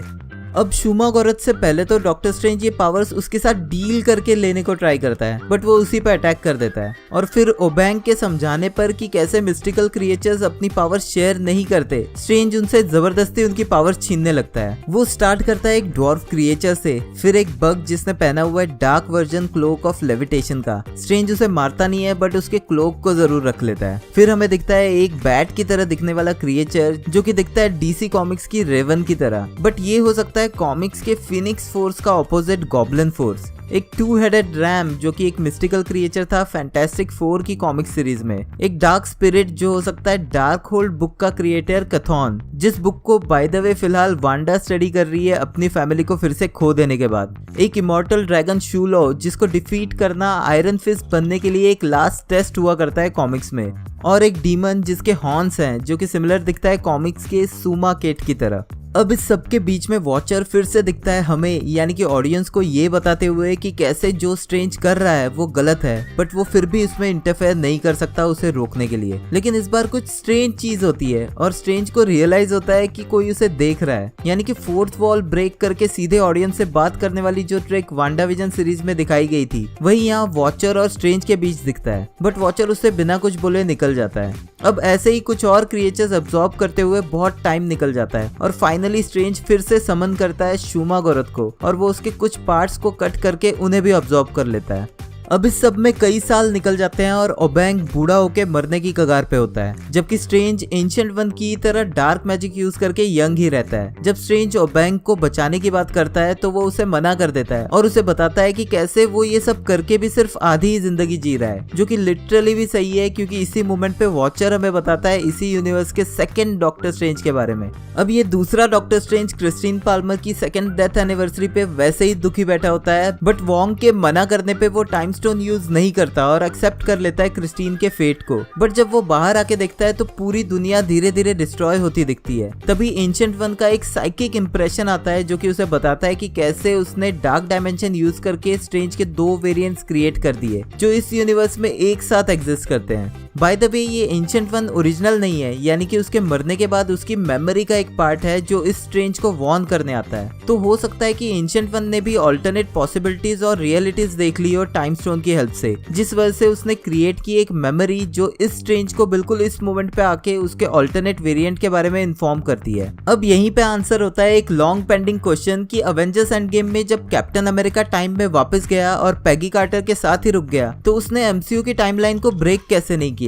यानी कि जैसे एंशिएंट वन ने 2 डॉक्टर स्ट्रेंज को एक ही रियलिटी में एक साथ एग्जिस्ट होने दिया उन दोनों के लिए 2 टाइमलाइंस बना के, ठीक वैसे ही शायद कैप्टन अमेरिका भी एक ही यूनिवर्स में अपनी अलग अलग रियलिटीज में लाइफ जी पाया। आपका इस बारे में क्या ख्याल है कमेंट्स में लिख के मुझे जरूर बताना। अब वोंग प्रिपेयर करता है डॉक्टर स्ट्रेंज को उसके इवल वर्जन जिसका नाम है स्ट्रेंज सुप्रीम से लड़ने के लिए। वोंग स्ट्रेंज पे स्पेल यूज करता है गार्डियन विशांति प्रोटेक्शन स्पेल। कॉमिक्स में बुक ऑफ विशांति में सबसे अच्छे और पावरफुल स्पेल्स लिस्टेड है जो कि यूज किए जाते हैं डार्क मैजिक के अगेंस्ट। उनके कन्वर्सेशन के बीच ही स्ट्रेंज सुप्रीम डॉक्टर स्ट्रेंज को अपनी मैजिक यूज करके अपने पास बुला लेता है। यहाँ वो उसे बताता है कि कैसे क्रिस्टीन को फिर से जिंदा करने के लिए उसे उसकी हेल्प की जरूरत है, बट डॉक्टर स्ट्रेंज ऐसा करने से मना करता है क्योंकि वो जानता है कि इससे दुनिया बर्बाद हो जाएगी। अब स्ट्रेंज सुप्रीम गुस्से में डॉक्टर स्ट्रेंज पे अटैक करता है ताकि वो उसे भी वैसे ही अब्सॉर्ब कर ले जैसे उसने बाकी मिस्टिकल बीइंग्स को किया था। दोनों में मैजिकल फाइट होती है जिसमें कि डॉक्टर स्ट्रेंज उस पे क्रिम्सन बैंड ऑफ सिटोरैक और अपना क्लोक ऑफ लेविटेशन भी उसी तरह यूज करता है जैसे उसने थैनोस पे किया था इन्फिनिटी वॉर की फाइट में, बट इस बार क्लोक ऑफ लेविटेशन डिस्ट्रॉय हो जाता है और इस फाइट के एंड में स्ट्रेंज सुप्रीम डॉक्टर स्ट्रेंज को हरा के उसकी पावर्स को अब्सॉर्ब कर लेता है। अब अपनी पूरी पावर्स यूज करके वो फिर से यूज करता है टाइम स्टोन और जिंदा करता है क्रिस्टीन को। इस मैजिक के इमीडिएट बाद ही टाइम स्टोन ग्रीन से रेड कलर में ग्लो होने लगता है जो कि दिखाता है टाइम स्टोन पे डार्क मैजिक का इफेक्ट। साथ ही अब डॉक्टर स्ट्रेंज इसी इफेक्ट की वजह से उन सभी मिस्टिकल बीइंग्स की तरह दिखने लग जाता है जिसे क्रिस्टीन जिंदा होते ही देख के घबरा जाती है। फिर स्ट्रेंज सुप्रीम रियलाइज करता है कि क्योंकि क्रिस्टीन भी इसी रियलिटी का पार्ट बन गई है और स्ट्रेंज सुप्रीम के उसे जिंदा करने की वजह से अब ये रियलिटी पूरी तरह से बर्बाद होकर खत्म होने की कगार पे है, तो वो भी इस रियलिटी के साथ डिस्ट्रॉय हो जाएगी। यानी कि जो बात एंशिएंट वन ने पहले बताई थी एब्सोल्यूट इवेंट के बारे में जिसे चेंज नहीं किया जा सकता, वही फिर से प्रूव होता है स्ट्रेंज सुप्रीम के सामने ही क्रिस्टीन के फिर से मरने से। अब ये यूनिवर्स पूरी तरह से बर्बाद होकर श्रिंक होने लगता है और स्ट्रेंज अपनी बची हुई पावर्स यूज करता है उसे रोकने के लिए। वो वॉचर को उन्हें देखते हुए देखता है और उसे कहता है उनकी मदद करने के लिए। और फाइनली उआटू द वॉचर बात करता है स्ट्रेंज के साथ कि कैसे उसने जो किया है उसे नहीं करना चाहिए था और इसी वजह से यूनिवर्स खत्म हो रहा है, और अगर वॉचर भी उसकी मदद करेगा तो वो भी उसी की तरह टाइम और इवेंट्स के साथ छेड़खानी करेगा जो कि उसे करना अलाउड नहीं है। ये कह के वॉचर निकल जाता है और क्रिस्टीन भी बाकी सभी की तरह डिस्ट्रॉय होके खत्म हो जाती है और अकेला रह जाता है स्ट्रेंज सुप्रीम इस यूनिवर्स में जो कि एक क्लोज प्रिजन बन जाता है। एपिसोड खत्म होता है वॉचर के ये कहने से कि कैसे एक लाइफ, एक चॉइस और एक मोमेंट किसी भी यूनिवर्स को पूरी तरह से डिस्ट्रॉय कर सकता है। एपिसोड शुरू होता है ब्रूस बैनर के अर्थ पे क्रैश लैंड करने से, जो कि हेमिडाल के उसे इन्फिनिटी वॉर्स की इवेंट्स की स्टार्टिंग में अर्थ पे भेजने की वजह से ही है। बस इस यूनिवर्स में जब ब्रूस अर्थ में सैंक्टम में गिरता है तो वहाँ उसे वेलकम करने के लिए कोई नहीं होता सिवाय क्लोक ऑफ लेविटेशन के, जो ब्रूस को ऑब्जर्व करते हुए दिखता है। इस एपिसोड में क्लोक ऑफ लेविटेशन एक बहुत इंपॉर्टेंट रोल प्ले करता है कई अवेंजर्स को बचाने में, including Bruce banner, Peter Parker और स्कॉट लैंग को भी। जहाँ एमसीयू की टाइमलाइन में जब ब्रूस यही dialogue Thanos is coming repeat करते हुए हुए दिखता है, जिसके बाद डॉक्टर स्ट्रेंज और वोंग उसकी मदद करते हैं टोनी को उससे मिला के थैनोस के चमचों से फाइट करने में। वहीं यहाँ ब्रूस को खुद ही सॉर्सर्स के कपड़े पहनने पड़ते हैं। जब वो सैंक्टम से बाहर निकलता है तो उन स्ट्रीट्स को पूरी तरह से खाली देखता है, जो कि एक्चुअल में भरी हुई थी एमसीयू टाइमलाइन में। और तभी वहां पहुंचते हैं ब्लैक ऑर्डर के एबोनी मॉ और कल ऑब्सिडियन। एमसीयू टाइमलाइन में जहां इनका सामना होने पे टोनी, ब्रूस, डॉक्टर स्ट्रेंज और वोंग साथ में थे, वहीं यहाँ ब्रूस अकेले दिखता है। बट क्योंकि हल्क यहाँ भी इन्वॉल्व नहीं होना चाहता बैनर की फाइट में, तो वो उसी तरह से उसे मना करता है जैसे उसने एमसीयू टाइमलाइन में किया था। एबोनी मॉ भी वही डायलॉग्स कहता है जो उसने पहले गए थे, बट उसकी लाइन खत्म होने से पहले ही टोनी स्टार्क एक पोर्टल के थ्रू उसे हिट करता है और एक क्विक एक्शन फाइट में डॉक्टर स्ट्रेंज, आयरन मैन और वोंग मिलके एबोनी मॉ और कल ऑब्सिडियन को खत्म कर देते हैं। ये सब कुछ देखते हुए ब्रूस खुश होता है, बट डस्ट की वजह से वो क्लियरली नहीं देख पाता। और जब धूल छटती है तब हमें दिखते हैं zombie iron man, doctor strange और वोंग, और उनके पीछे दिखते हैं कल ऑब्सिडियन और एबोनी मॉ भी ज़ॉम्बी फॉर्म में। अब वो सभी ब्रूस पे अटैक करते हैं, बट बार बार क्लोक ऑफ लेविटेशन बीच में आके उसे बचाता है और ज़ॉम्बी वोंग का सिर बिल्कुल वैसे ही कटता है जैसे वोंग ने कल ऑब्सिडियन का हाथ कट किया था। जब एबोनी मॉ ब्रूस को अपनी पावर्स से लेविटेट करके उठा देता है हवा में और वो तीनों उसे मारने जाते हैं, तभी वहाँ एंट्स की एक बहुत बड़ी आर्मी आके ज़ॉम्बीज, डॉक्टर स्ट्रेंज, कल ऑब्सिडियन और मॉ को खत्म कर देती है। ज़ॉम्बी आयरन मैन को उसका नैनो सूट बचाए रखता है, बट वास्प यानी कि होप वैन डाइन आके उसका सिर काट के उसे मार देती है और स्पाइडरमैन ब्रूस को अपने साथ ले जाता है। ब्रूस सोच में पड़ जाता है कि आखिर सब ज़ॉम्बीज कैसे बन गए।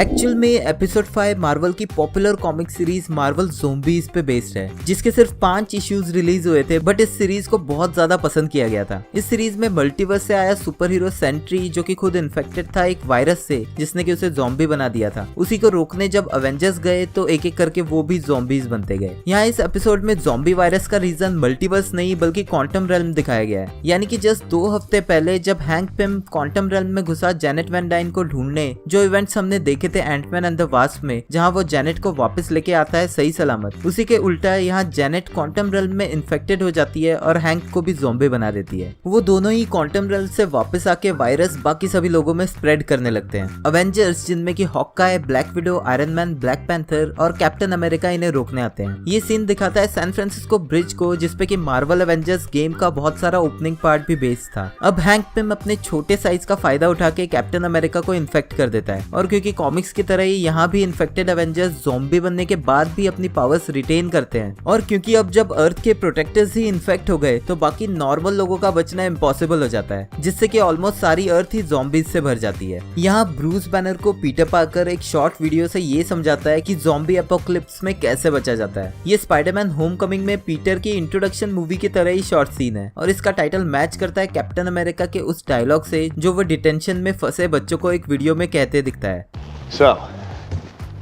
you got detention. You screwed up. You know what you did was wrong. The question is, how are you going to make things right? और क्योंकि पीटर का कैरेक्टर मूवीज बहुत देखता है और पॉप कल्चर से अवेयर रहता है, जो रीजन है उसका खुद ज़ॉम्बी एपोकलिप्स में फंसने के बाद इस तरह की वीडियो क्रिएट करने का। It's not. Like in Footloose, the movie? Exactly like Footloose. इसी वीडियो में हमें दिखता है हैप्पी होगन, टोनी स्टार्क का ड्राइवर और फ्रेंड। हैप्पी की स्किल्स में हमें दिखता है ड्राइवर, जो कि वो है कॉफी, और बॉक्सिंग, जिस बॉक्सिंग के थ्रू वो फर्स्ट टाइम मिला था नताशा रोमानोफ से। Oh my God! हैप्पी के हाथ में हमें दिखता है आयरन मैन का ग्लव, जो टोनी स्टार्क ने यूज किया था विंटर सोल्जर के साथ उसकी फर्स्ट फाइट में। कर्ट एक ज़ॉम्बी कैरेक्टर के रूप में एक्टिंग करते हुए दिखता है। कर्ट स्कॉट लैंग के 3 फ्रेंड्स में से एक है, जिसे हमने एंटमैन मूवी में देखा था। ऑल्दो मैं ज्यादा खुश होता अगर इस एपिसोड में हमें लुइस देखने मिलता अपने अलग अलग किस्से सुनाते हुए। कर्ट की स्किल्स में लिस्टेड है लैंग्वेजेस, स्लैविक फोल्कलोर, क्योंकि वो अपने यूरोपियन स्लैविक कल्चर के किस्से, स्पेशली बाबा यागा के बारे में बातें करते दिखता है एंटमैन में और आगे चल के इस एपिसोड में भी। और क्राइम, क्योंकि ऑफ कोर्स वो एक क्रिमिनल है। फिर हमें दिखता है बकी बार्न्स, जिसकी स्किल्स है मर्डर, जो कि रेफरेंस है उसका हाइड्रा के कंट्रोल में होते हुए टोनी के पेरेंट्स और शायद ऐसे ही बहुत सारे और इनोसेंट लोगों को मारने का। किलर आर्म, जो कि उसकी मेटल आर्म की वजह से है, और हैवी स्लीपर। फिर हमें दिखती है शैरन कार्टर, जिसकी स्किल्स है स्पाई क्राफ्ट, क्योंकि वो शील्ड की स्पाई है। फर्स्ट एड, क्योंकि जब वो स्पाई बन के स्टीव रॉजर्स को ट्रैक कर रही थी तब वो एक नर्स बन के रह रही थी। और यूलॉजीज, जिसका मतलब होता है प्रशंसा भाषण है, जो वो करती दिखी थी अपनी आंट पैगी कार्टर के फ्यूनरल में।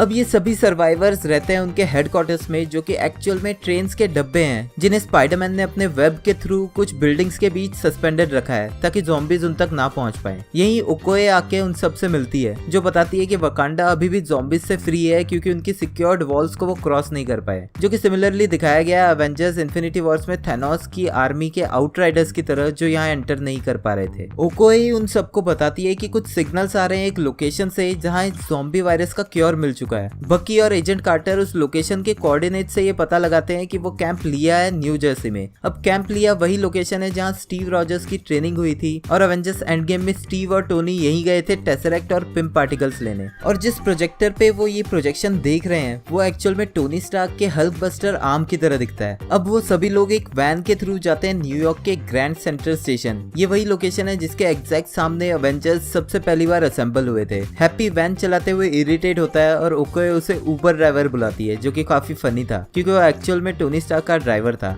Personal chauffeur. उसकी मिनी साइज की वैन को एक ज़ॉम्बी अटैक करता है और वो वैन फुल साइज की होकर उसे खत्म कर देती है। ये एंटमैन एंड द वास्प में भी हमने देखा था वैन के साथ होते हुए। I mean ज़ॉम्बी वाला पार्ट नहीं, जस्ट वैन वाला। यहाँ पहुंचते ही ओकोए उन्हें 3 टीम्स में डिवाइड होने को कहती है, जिसके अगेंस्ट पीटर उसे रोकने की कोशिश करता है अपने हॉरर मूवीज का नॉलेज फिर से शेयर करते हुए, और स्पेशली ज़ॉम्बी मूवीज का रेफरेंस जिसमें रूल यही है कि स्प्लिट होके लोग सिर्फ मरते हैं, बट वो फिर भी उसकी बात मान के टीम्स में बढ़ जाते हैं। कर्ट, बैनर, होप और पीटर जाते हैं ट्रेन को स्टार्ट करने जिससे कि वो न्यू जर्सी तक पहुंच सके, बट जब ट्रेन स्टार्ट नहीं होती तो पीटर उसे धक्का स्टार्ट करने का प्लान करता है। बाकी चारों 2-2 की टीम्स में डिवाइड होके पेरीमीटर गार्ड करते हैं, जिनमें सबसे पहले अटैक होता है हैप्पी और शैरन कार्टर पे, जो कि करता है एक ज़ॉम्बी हॉकाई। हैप्पी उसके अटैक से ज़ॉम्बी बन जाता है और वो शैरन पे ही अटैक कर देता है, बट शैरन उसी के हैंड वेपन को यूज करके उसे मार देती है। भागती हुई शैरन पे हॉकाई और एरोज यूज करता है, जिनमें से एक से ब्लास्ट भी होता दिखता है, जो कि दिखाता है हॉकाई के मल्टीपल एरोज को इस यूनिवर्स में भी।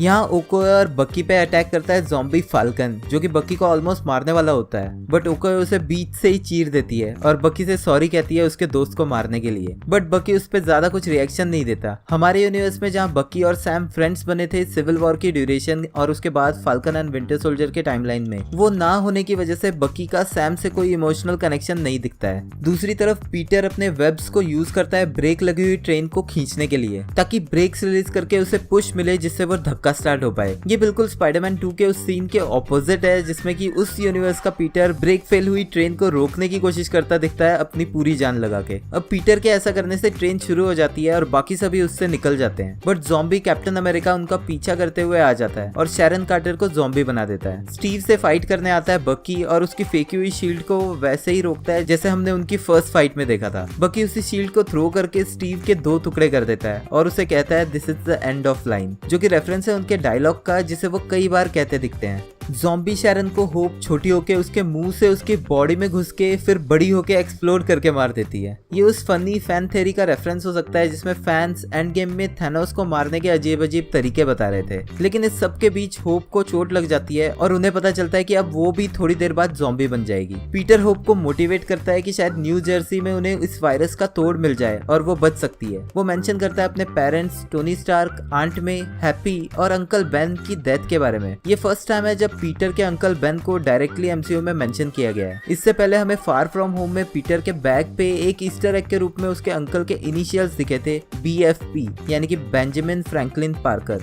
जर्सी पहुंचने से पहले ही ट्रेन का फ्यूल खत्म हो जाता है और as last option Hope giant Wasp बन जाती है और ज़ॉम्बीज के बीच से निकलते हुए उनको कैंप के दूसरी तरफ पहुंचाती है खुद ज़ॉम्बी बनने से पहले। अब यहाँ कैंप में ज़ॉम्बीज ना ही फेंस चढ़ के अंदर एंटर करने को ट्राई करते हैं, ना ही ओपन जगह से अंदर आते हैं। ये देख के कर्ट उन्हें बाबा यागा के बारे में याद दिलाता है। अब बाबा यागा एक्चुअल में एक स्लोविक माइथोलॉजी का क्रिएचर था जो कि एक बूढ़ी सुपरनेचुरल औरत थी जिसे जो भी ढूंढने जाता वो मारा जाता था। ये फोरशैडो करता है आगे इसी तरह से दिखने वाली वांडा मैक्सिमोफ को, लेकिन इसी के साथ बाबा यागा एक्चुअल में मार्वल कॉमिक्स का एक विलन था जो कि कैप्टन ब्रिटेन से फाइट करते हुए दिखा था। अब कैंप में उन्हें मिलता है विजन, जिससे उन्हें पता चलता है कि उसके माइंड स्टोन की फ्रीक्वेंसी की वजह से ज़ॉम्बीज कैंप में एंटर नहीं करना चाहते। और यही हमें दिखता है स्कॉट लैंग का सर एक जार में, जिसे विजन ने रिस्टोर कर लिया है। ये रेफरेंस है मार्वल ज़ॉम्बीज कॉमिक्स का, जिसमें इसी तरह से ब्लैक पैंथर ने वास्प के सर को रिटेन कर लिया था उसे जिंदा रखने के लिए। अब वो लोग प्लान करते हैं इसी फ्रीक्वेंसी को पूरे वर्ल्ड में ट्रांसफर करने को सैटेलाइट्स की मदद से, जो कि पॉसिबल है वकांडा में जाके। बकी ट्रांसपोर्टेशन के लिए व्हीकल ढूंढने जाता है कैंप में। बकी को दिखती है ज़ॉम्बी वांडा एक ग्लास केज में, और साथ ही टचाला जिसका एक पैर कट चुका है। अब बकी टचाला के साथ वापस आता है और सबको बताता है विजन का असली रीजन वो सिग्नल सेंड करने का, क्योंकि विजन वांडा को क्योर नहीं कर पा रहा। इसी रीजन से वो नॉर्मल लोगों को कैंप में बुलाता है ताकि वो वांडा का खाना बन सके। ये वांडा विजन के बिल्कुल ऑपोजिट विजन के पॉइंट ऑफ व्यू से स्टोरी को दिखाता है कि क्या होता अगर विजन की जगह वांडा मारी जाती, और प्रूव करता है कि दोनों का प्यार इतना स्ट्रॉन्ग है कि वो दोनों एक दूसरे के लिए पूरी दुनिया को भूल सकते हैं। तभी वांडा वहां पहुंच जाती है और कर्ट के बाद ओकोए को भी मार देती है। मरने से पहले ओकोए टचाला को वकांडा फॉरएवर कहती है।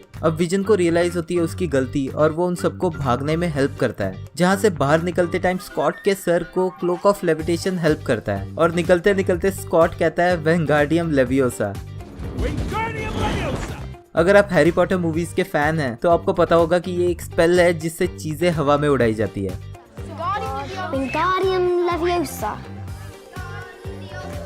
विजन उन्हें भेजता है हैंगर में खड़े प्लेन की तरफ, और वो वांडा की ऐसी हालत देखकर टूट जाता है और खुद ही अपने सिर से माइंड स्टोन रिमूव कर देता है, बिल्कुल उसी तरह जैसे थैनोस ने उसके साथ किया था। माइंड स्टोन इनएक्टिव होते ही ज़ॉम्बीज कैंप में घुसने लगते हैं। वांडा मरे हुए विजन के पास जाके दुखी होती है, और बकी कैप की शील्ड यूज करके उसे रोकने की कोशिश करता है, उस पर शूट करके, ताकि बाकी लोग वहां से भाग सके। वांडा उसकी बुलेट्स को उसी तरह से रोकती है जैसे वांडा विजन में उसका बेटा बिली करते हुए दिखता है। वांडा बकी को ओवर पावर करके हवा में उठाती है, जैसा उसने थैनोस के साथ किया था एंड गेम की फाइनल बैटल में। फिर वो उसे दूर फेंक देती है। यहाँ पीटर, स्कॉट और टचाला प्लेन में घुस चुके होते हैं, और वांडा ब्रूस पे अटैक करती है जो कि बाहर होता है, बट हल्क वांडा को हिट करता है। ब्रूस फाइनली ज़ॉम्बीज से घिरने के बाद पूरी तरह से हल्क में ट्रांसफॉर्म हो जाता है, और वांडा और बाकी ज़ॉम्बीज को रोकता है प्लेन तक पहुंचने से। प्लेन टेक ऑफ करते ही स्कॉट जब उनके बच के निकलने को लेके खुश होता है, तो पीटर फिर से ज़ॉम्बी मूवीज का रेफरेंस देता है कि ऐसा बोल के तुम नजर लगा रहे हो, और उनके सामने उन्हें दिखती है ज़ॉम्बी जायंट वास्प, जो उनके प्लेन को ऑलमोस्ट पकड़ लेती है, बट वो थ्रस्टर्स यूज करके निकल जाते हैं। पीटर स्टार्क के ऑफर को मना करके अवेंजर्स ज्वाइन ना करने की वजह से दुखी होता है, जो हुआ था स्पाइडरमैन होमकमिंग के एंड में, और टचाला उसे समझाता है कि उसके कल्चर में डेथ एंड नहीं माना जाता, जो सेम बातें हमें ब्लैक पैंथर मूवी के थ्रू दिखाई गई थी।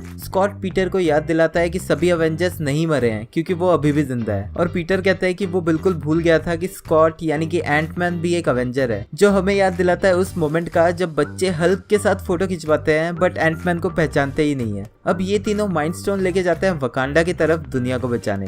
अब जब हमें लगता है कि सब कुछ सही होने वाला है, वकांडा में पहुंचता है ज़ॉम्बी थैनोस, जिसके पास है इन्फिनिटी गॉन्टलेट और उसमें लगे बाकी के 5 इन्फिनिटी स्टोन्स, और वो वेट करता दिखता है आखिरी माइंड स्टोन का, जिसे लेके बचे हुए एवेंजर्स उसी की तरफ आ रहे हैं।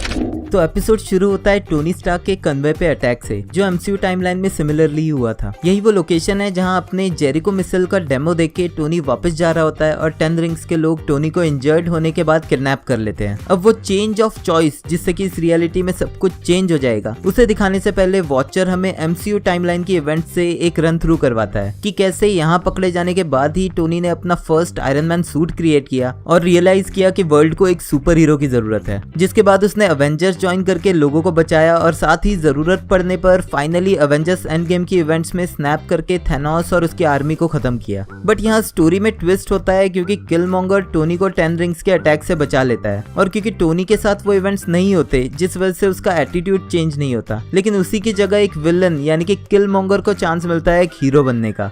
अब यहाँ से बच के वापस आने के बाद टोनी वैसे ही एक प्रेस कॉन्फ्रेंस करता है जैसा उसने एमसीयू टाइमलाइन में किया था, बट जहाँ वो प्रेस कॉन्फ्रेंस अपने वेपन्स बिजनेस को खत्म करने के लिए था, यहाँ टोनी उल्टा उससे ज्यादा पावरफुल वेपन्स क्रिएट करने की बात करता है। साथ ही वो एरिक स्टीवंस यानी कि किलमॉन्गर को अपना चीफ सिक्योरिटी ऑफिसर बना देता है, जो कि by the way MCU timeline में हैप्पी होगन था। हैप्पी और पेपर दोनों ही ये देख के खुश नहीं होते। अब इस प्रेस कॉन्फ्रेंस में एक प्रेस रिपोर्टर क्रिस्टीन एवरहार्ट, जो कि MCU की WHI चैनल की रिपोर्टर है, जिसे हमने पहले की MCU मूवीज और इस सीरीज में भी देखा है, वो सवाल करती है किलमॉन्गर से कि वो ठीक उसी मोमेंट में कुनार डेजर्ट में क्या कर रहा था, जिसपे ओबेडाया स्टेन उसे रोकने की कोशिश करता है, बट किलमॉन्गर सबको बता देता है कि वो वहाँ अंडरकवर था क्योंकि उसे टोनी पे 10 रिंग्स के अटैक की इन्फॉर्मेशन थी, और वो कुछ ईमेल्स और फोटोज के थ्रू सबके सामने बता देता है कि टोनी पे अटैक के पीछे उसका पार्टनर ओबेडाया ही है। MCU टाइमलाइन में टोनी को इस सब के पीछे का रीजन बहुत लेट पता चलता है, जिससे कि ओबेडाया उसके आयरन मैन सूट की टेक्नोलॉजी यूज करके तब तक आयरन मॉन्गर क्रिएट कर चुका होता है। बट यहाँ टोनी को जैसे ही पता चलता है वो ओबेडाया को पकड़ने के लिए कहता है और हैप्पी उसे पंच करके बेहोश कर देता है। अब टोनी किलमॉन्गर को ही ओबेडाया की जगह कंपनी का CEO बना देता है। MCU टाइमलाइन में आगे चल के टोनी ने पेपर पॉट्स को कंपनी का CEO बनाया था, बट यहाँ वो इन दोनों ही इंपॉर्टेंट कैरेक्टर्स को भूल के किलमॉन्गर को ही सारी पावर्स दे देता है। अब पेपर टोनी को ऐसा करने पे क्वेश्चन करती है, बट टोनी उसकी बात हवा में उड़ा देता है, जिसकी वजह से वो मिलती है रोडी से।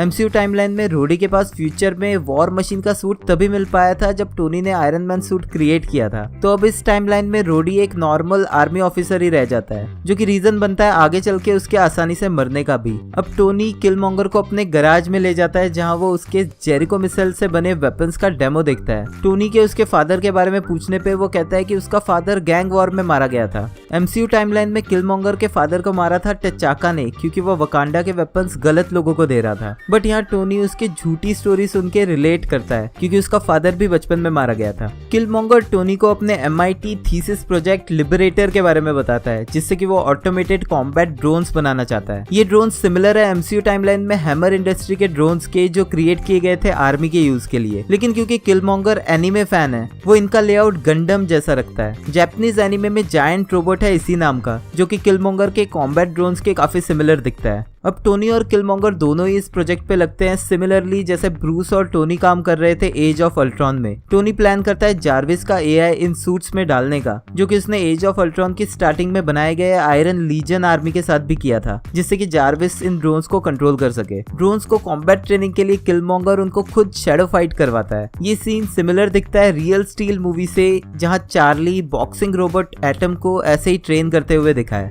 ये ड्रोन पावर फेलियर की वजह से क्रैश हो जाता है और टोनी सजेस्ट करता है कि वो एक मिनिएचर आर्क रिएक्टर बना सकते हैं, जिस आर्क रिएक्टर की वजह से ये एक्चुअल में आयरन मैन का सूट बन पाया था। बट फिर खुद ही वो अपने आइडिया को डम बोल के मना कर देता है। किलमॉन्गर उसे सजेस्ट करता है कि वो उससे भी पावरफुल चीज वाइब्रेनियम यूज कर सकते हैं। अब किलमॉन्गर टोनी को अपने फादर की रिंग देता है, जो कि वाइब्रेनियम की बनी है, बट टोनी उसे कहता है कि उन्हें और ज्यादा वाइब्रेनियम चाहिए और वो किसी को जानता है जिसके पास वाइब्रेनियम मिल सकता है, जो कि ऑफ कोर्स MCU टाइमलाइन के सिमिलर दिखाता है यूलेसियस क्लॉ को। एक क्रिमिनल के साथ डील को लेके पेपर के मना करने पे टोनी और किलमॉन्गर प्लान करते हैं US मिलिट्री के रोडी की हेल्प लेने का, और वो उसी शिप पे जाते हैं जहां एज ऑफ अल्ट्रॉन में अल्ट्रॉन, वांडा और पिएत्रो गए थे वाइब्रेनियम लेने। क्लॉ रोडी को डोरा मिलाज का एक भाला दिखाता है, ये प्रूव करने के लिए कि उसके पास वाइब्रेनियम है, और जब उसे पता चलता है कि टोनी मिलियंस ऑफ डॉलर्स का वाइब्रेनियम खरीदना चाहता है, तब वो उसे अपना वाइब्रेनियम का वही स्टॉक दिखाता है जो उसने अल्ट्रॉन को दिखाया था। इनकी डील होने से ठीक पहले कोई क्लॉज के बेस पे अटैक करता है और उसके लोगों को मारने लगता है, और फिर रोडी के सामने रिवील होता है टचाला एज ब्लैक पैंथर, जो रोडी को सारा वाइब्रेनियम वकांडा में वापस ले जाने की बात करता है। बट तभी पीछे से किलमॉन्गर उन दोनों पे अटैक करता है एक साउंड वेव्स की गन से। ये गन सिमिलर वर्क करती दिखती है जैसे ओबेडाया स्टेन ने डिवाइस यूज किया था 10 रिंग्स के लोगों को मारने के लिए, जो उसे ब्लैकमेल करने लगे थे। अब किलमॉन्गर टचाला को मारने के बाद रोडी को भी मार देता है,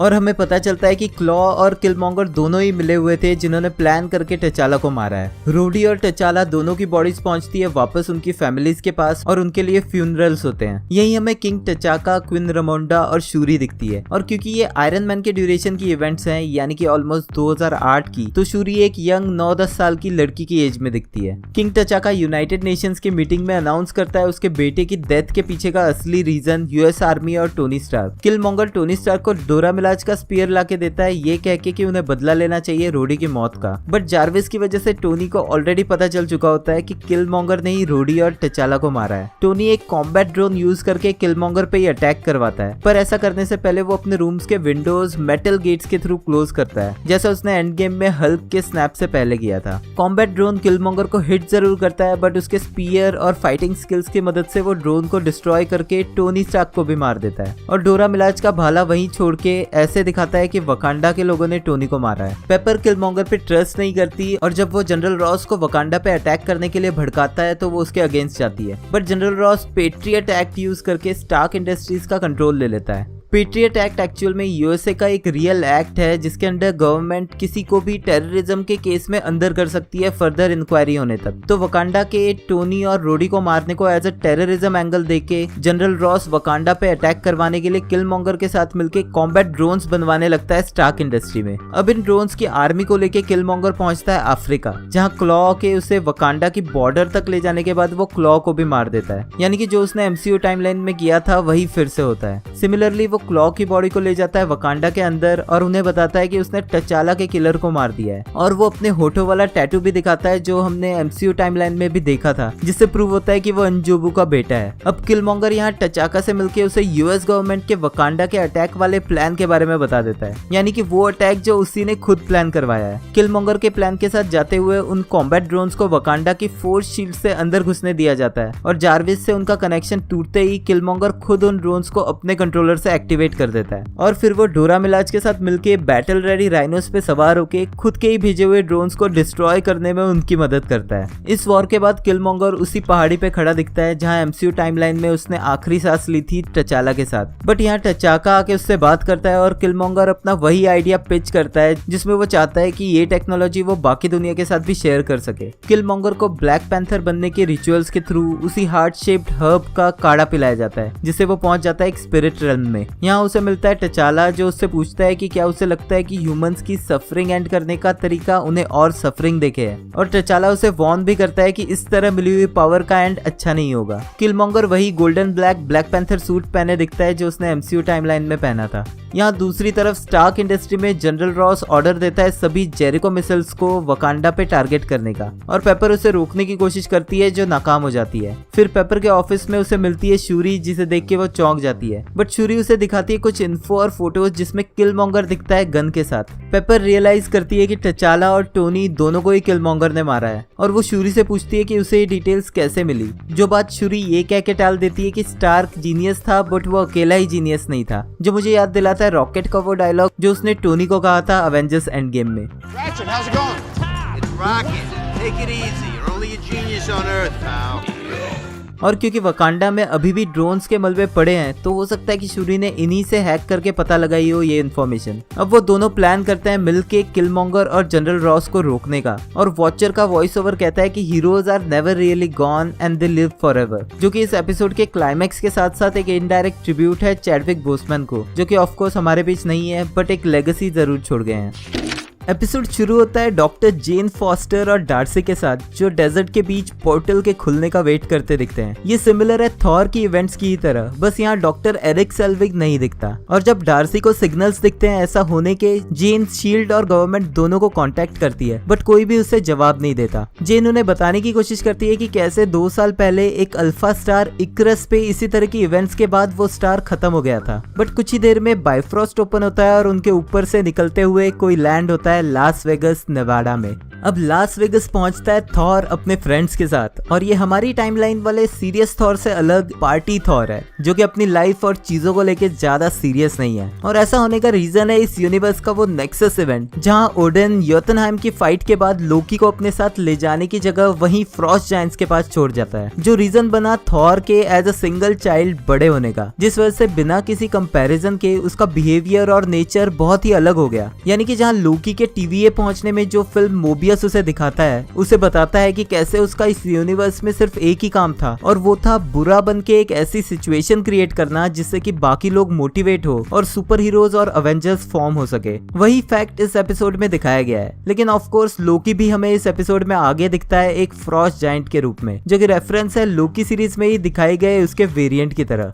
ओडिन के ओडिन स्लीप में जाने से, जो कि अगर आपको नहीं पता है तो मैं बता देता हूँ, ये स्लीप ओडिन के लिए बहुत जरूरी है खुद की पावर्स को रिकवर करने और हील होने के लिए। थॉर के फर्स्ट पार्ट में लोकी से झगड़े के बाद हमें ओडिन स्लीप में जाते हुए दिखा था। अब फ्रिगा थॉर को अपनी responsibilities as a king properly निभाने को बोल के निकल जाती है अपनी सिस्टर के पास। फ्रिगा जाने से पहले हेमिडाल को थॉर पे नजर रखने को कहती है, और क्योंकि थॉर दूर नहीं अर्थ पे ही जाना चाहता है तो वो अपने फ्रेंड्स लेडी सिफ और द वॉरियर्स 3 को अपने साथ जाने को अग्री भी करवाता है, और साथ ही उन्हें बाकी रेल्म्स को भी इनवाइट करने को कहता है अर्थ पे होने वाली पार्टी के लिए। अब लास वेगास जो कि एक्चुअल में वर्ल्ड की सबसे फेमस पार्टी लोकेशन है, अब यही थॉर के इनविटेशन से इकट्ठे होते हैं बाकी कई रेल्म्स के लोग, जिनमें कि हमें देखने मिलते हैं बहुत सारे अलग अलग केमियोज। स्क्रल्स जिन्हें थॉर उसकी तरह ट्रांसफॉर्म होने के लिए कहता है, जो कि हमने पहले भी स्क्रल्स को करते हुए देखा है। स्कर्ज जिसे हमने थॉर रैग्नारोक में देखा था हेला के साथ। लेडी सिफ एंड द वॉरियर्स 3 जिनमें लेडी सिफ के साथ खड़ा आदमी सिमिलर शर्ट पहने हैं जो थॉर रैग्नारोक और लव एंड थंडर का डायरेक्टर टाइका वटीती के फ्लोरल पैटर्न्स वाले शर्ट को रिफ्लेक्ट करता है। साथ ही हमें थॉर रैग्नारोक में साकार से द ग्रैंड मास्टर और टोपस भी केक खाते हुए दिखते हैं। ग्रैंड मास्टर इसी पार्टी में आगे डीजेइंग करते हुए भी दिखता है, जो कि वो थॉर रैग्नारोक की स्टार्टिंग में भी करते हुए दिखा था। नेबुला फिर से एमसीयू यूनिवर्स की तरह दिखती है, यानी कि इस यूनिवर्स में उसी तरह का थैनोस एग्जिस्ट करता है। नेबुला और कॉर्ग साथ में गेम खेलते दिखते हैं, और आगे चल के कॉर्ग के साथ मीक, मैंटिस और योंडू भी दिखते हैं। इसी पार्टी में वोल्स्टैग एक वाटर जेट पैक टेस्ट करता है और गिर जाता है, और उसको चीयर करते हुए दिखते हैं ड्रैक्स और वल्क्री। अब जेन और डार्सी इन्हें फॉलो करके पहुंचते हैं वेगस, और वो थॉर को देखती है कुछ स्क्रल्स के साथ। जेन को इस यूनिवर्स में भी थॉर पसंद आता है, और आगे चल के थॉर की फीलिंग्स भी म्यूचुअली दिखती है। बट इस मोमेंट पे डार्सी जेन को रोके उसे किसी छोटे एलियन से स्टार्ट करने को कहती है, और हमें दिखता है हॉवर्ड द डक। हॉवर्ड हमने इसी सीरीज में और गार्डियंस ऑफ द गैलेक्सी और एंड गेम में छोटे छोटे केमियोज में ऑलरेडी देखा है। अब जेन थॉर को कन्फ्रंट करती है उसकी पिछली पार्टी के बारे में, जिसकी वजह से एक पूरा स्टार बर्बाद हो गया था, बट थॉर उसकी बातें घुमा फिरा के उसके साथ डांस करने लगता है। यही वेगस के एक चर्च में डार्सी हॉवर्ड द डक से शादी कर लेती है। ये वेगस सिटी का वो इंसेन इफेक्ट दिखाता है जहाँ एक्चुअल में लोग ड्रंक होने के बाद कुछ भी करते हैं, जिस वजह से ये सेइंग भी बनी है कि what happens in Vegas stays in Vegas. Darcy और हॉवर्ड द डक की शादी करवाने वाला दिखता है एल्विस प्रिस्ली की तरह, और दूसरी तरफ थॉर और जेन भी अपने हाथों पे टैटूज बनवाते हैं एक दूसरे की स्पेशलिटीज की, जिनमें थॉर माइक्रोस्कोप और जेन म्योनिर बनवाती है।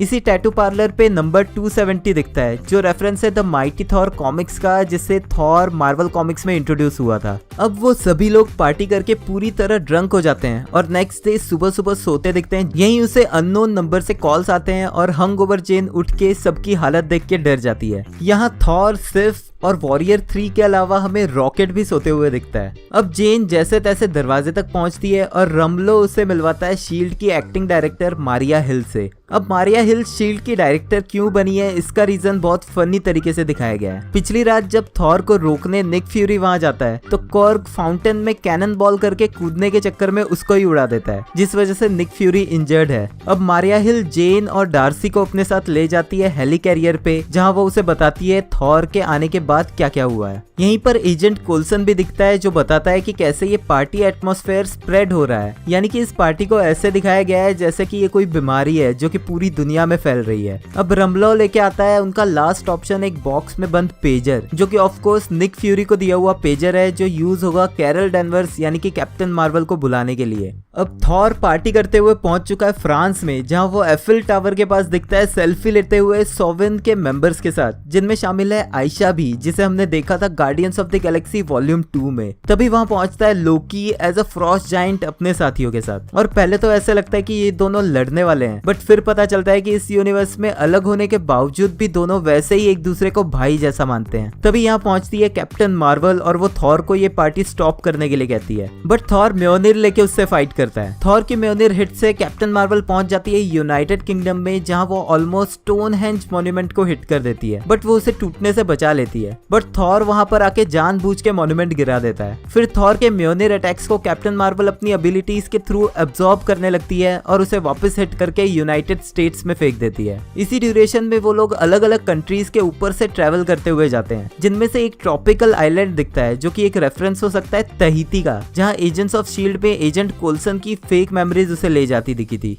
यहीं डेजर्ट एरिया में फाइट के टाइम थॉर अपने म्योनिर को वैसे ही कॉल करते दिखता है जैसा उसने अवेंजर्स एंड गेम में किया था, और वो कैप्टन मार्वल के बाजू से वैसे ही ट्रैवल करता है जैसे थॉर का स्टॉर्म ब्रेकर करते दिखा था। अब वापस पार्टी में पहुंच के थॉर कैप्टन मार्वल पे वैसे ही म्योनिर रखता है जैसे उसने लोकी के साथ किया था उसे रोकने के लिए। कैरल हार के वापस जाती है मारिया हिल के पास और चिढ़ के वो कैरल डेनवर को फेल होने की वजह से सुनाने लगती है, जहां वो उसकी कैट की भी बात करती है जो कि एक्चुअल में एक फ्लर्कन है जो कि कैट जैसे दिखने वाले एलियंस होते हैं। इसका नाम कैरल डेनवर्स ने रखा था गूज, जो कि रेफरेंस है टॉप गन मूवी के कैरेक्टर निक गूज ब्रैडशॉ का, जो टॉप गन मूवी में पायलट था और कैरल भी पायलट ही थी इसलिए, और ये रेफरेंस डार्सी फटाक से पकड़ लेती है। साथ ही वो कैप्टन मार्वल को देख के सरप्राइज होती है कि वो एक लेडी है जबकि उसने मेल इमेजिन किया था। एक्चुअल में कॉमिक्स में कैप्टन मार्वल एक मेल कैरेक्टर था, तो ये उसका रेफरेंस हो सकता है। यहाँ जेन थॉर को कॉल करके इन्फॉर्म करने की कोशिश करती है कि कैरल डेनवर्स और शील्ड मिलके फिर से उस पर अटैक करने वाले हैं, बट उसका फोन लोकी के पास होता है और वो अपने ह्यूज हैंड से वो ड्रॉप करके गलती से फोन ही तोड़ देता है। डार्सी जेन को मजाक में कहती है कि जब ऐसे टीनेजर बच्चे पार्टी करते हैं तो उनकी माँ को इन्फॉर्म करना चाहिए, और ये बात थॉर और लोकी के ऊपर सेट भी बैठती है बिकॉज अर्सगार्डियंस की एज काफी ज्यादा होती है और मोस्ट प्रोबेबली थॉर की इवेंट्स के दौरान वो दोनों ही टीनेज फेज में थे, जिस बात को जेन एक अच्छा आइडिया मान के आगे प्रैक्टिकली यूज करते हुए भी दिखती है।